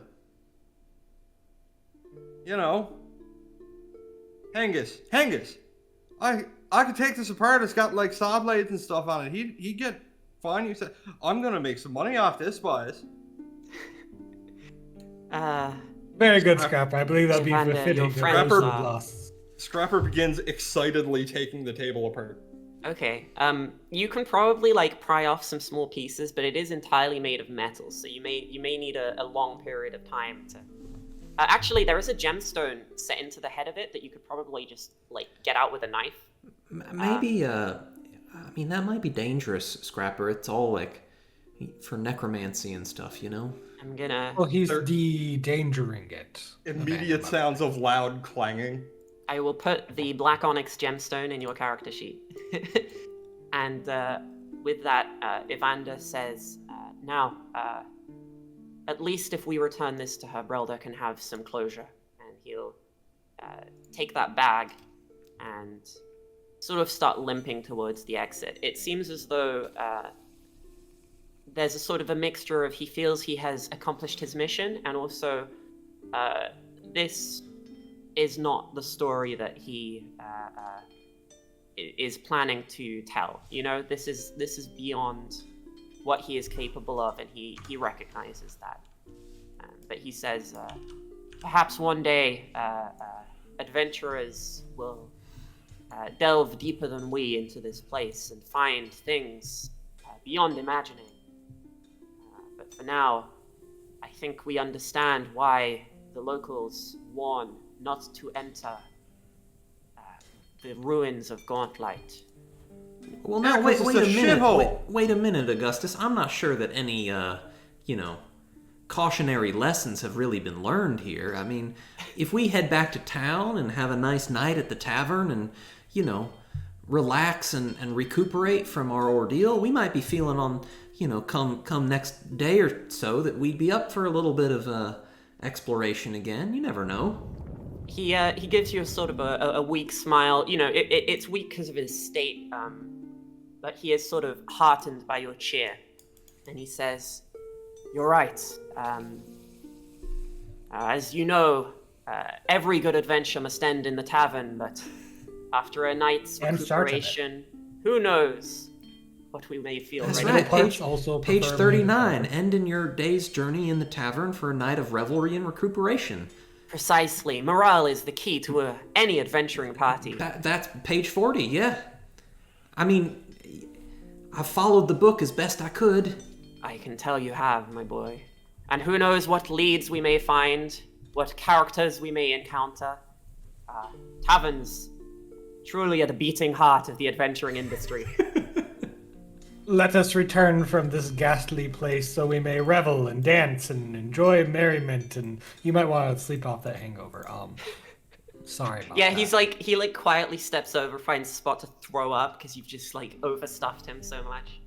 And Things will be with good. that, My ears are still ringing. Guys, if no one's gonna eat that, I'm gonna.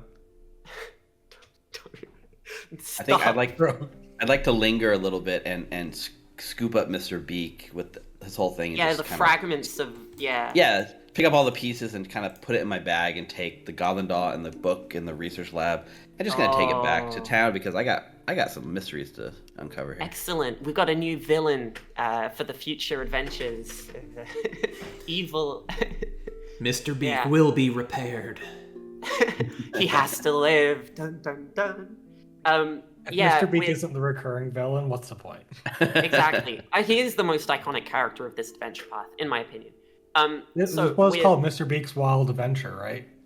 With Augustus in tow, the adventurers leave the basement of the workshop and return to their boat, their uncle's boat, I should say, which makes the trip back, maybe a bit nicer. You don't have to trudge through as much marsh, and quite soon you're returned to Atari. Augustus is going to go and speak to Brelda, but the rest of you are free to return, to your projects, your research, your lives. I'm sure that Zavoid has a good "I told you so" for Boltbend. He didn't die. Pretty cool. He has some cool books now. They're kind of evil, but it's fine. I think we did it. I think we beat this sort of small, pocket-sized taster of the Abomination Vaults premium content. There are many more flaws in the full product. If people want to experience them, if they want to go deeper, then I recommend it. I really do love this adventure, actually. I think it's a really, really great one. I think everyone agrees. I think it's been pretty much unanimously everyone's favorite of the 2E adventures so far. So, yeah. Not only is it like the best iconic Pathfinder 2 adventure path for sure, what you guys have done with it takes it to probably the best tabletop experience I've seen ever anywhere. So thank you guys you. are awesome. I think we are really, really proud of what we did. I think it sort of sets a standard that we're quite, we really couldn't be more proud of, honestly. Mm-hmm. I can't wait to bring some enhancements to it with version 10. Why is Mr. Beat's theme abrupt? Why do He's you back. think? He never dies. Surprise round. So the ending stinger of this TV show would be just Mr. Beak on the work table at Zavoid's workshop, and his eye lights up, and then it ends. That would be it. And then the second extra secret ending stinger is the one little slug worm just making its way down through a crevice in the rock. Then I could top that. Scrapper affixing a worm to a hook from a pile of Yeah, worms. and he drops one, and it wiggles off, and he leaves it and pulls out the next, and you Yeah. can just see it crawling away in the distance. And then Stan Lee walks by. We've got the after credit scene, wonderful. Yeah, when do we get an Abomination Vaults cinematic universe, guys? God, if only. Where can people go to purchase this wonderful product, Cora? Oh, have we got links to post in chat? You're asking me. I mean, we can buy it. You buy it on the Paizo website, but I think a link. Why did you ask me? I don't have the links ready. My goodness, I've been GMing. I've been busy. Let's see if the link that I just typed from memory works. It does. Oh, if you know the link by heart, that's pretty amazing. That is amazing. It's almost so, like I work for this company or something. Yeah, so thank you to all of my players. Your characters are a delight to watch, and you are a delight to GM for. Oh, thank you. Please, That was great fun. Thank you. we can plug your products from right to left, which are the YouTube channel, Recall Knowledge, the rules reference website, Archives of Nethys, and then Foundry VTT, and Foundry VTT. Very, very, very lucky. Someone's asking, Andrew, what do you think of PF2E? This isn't your first experience, of course. It's a great system. I've had the pleasure of running some PF2E games with a couple of really great Pathfinder community game masters, so it's always a lot of fun. And I think it's one of those ones. It's a bit daunting at first. I think you get used to it the more you play it, the more smoothly it starts to go. And so I think that considering we've got two completely new players in this group with Cody and Nath, that I think we've shown that we've managed to make it work quite well.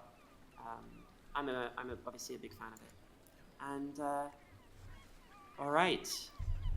Do we anyone have any words? Do we want to celebrate our character title cards for one last time as we draw the curtain on this They really grand are adventure? very good. Yeah.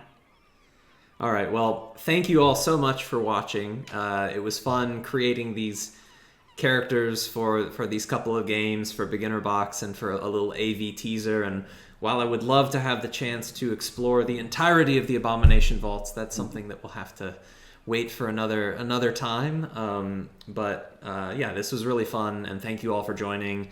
And please do check it out. The products are really fantastic, both the Beginner Box and Abomination Vaults. In terms of, I think, just really exceptional value in terms of if you want hours and hours and hours of awesome role-playing that you don't have to spend hours and hours and hours preparing. I think it's a really amazing way to have that experience. So, thank you all, and do check it out. And without further ado, I will roll our title credits one last time, and then we will be ending today's stream. But thank you all so much, and happy gaming.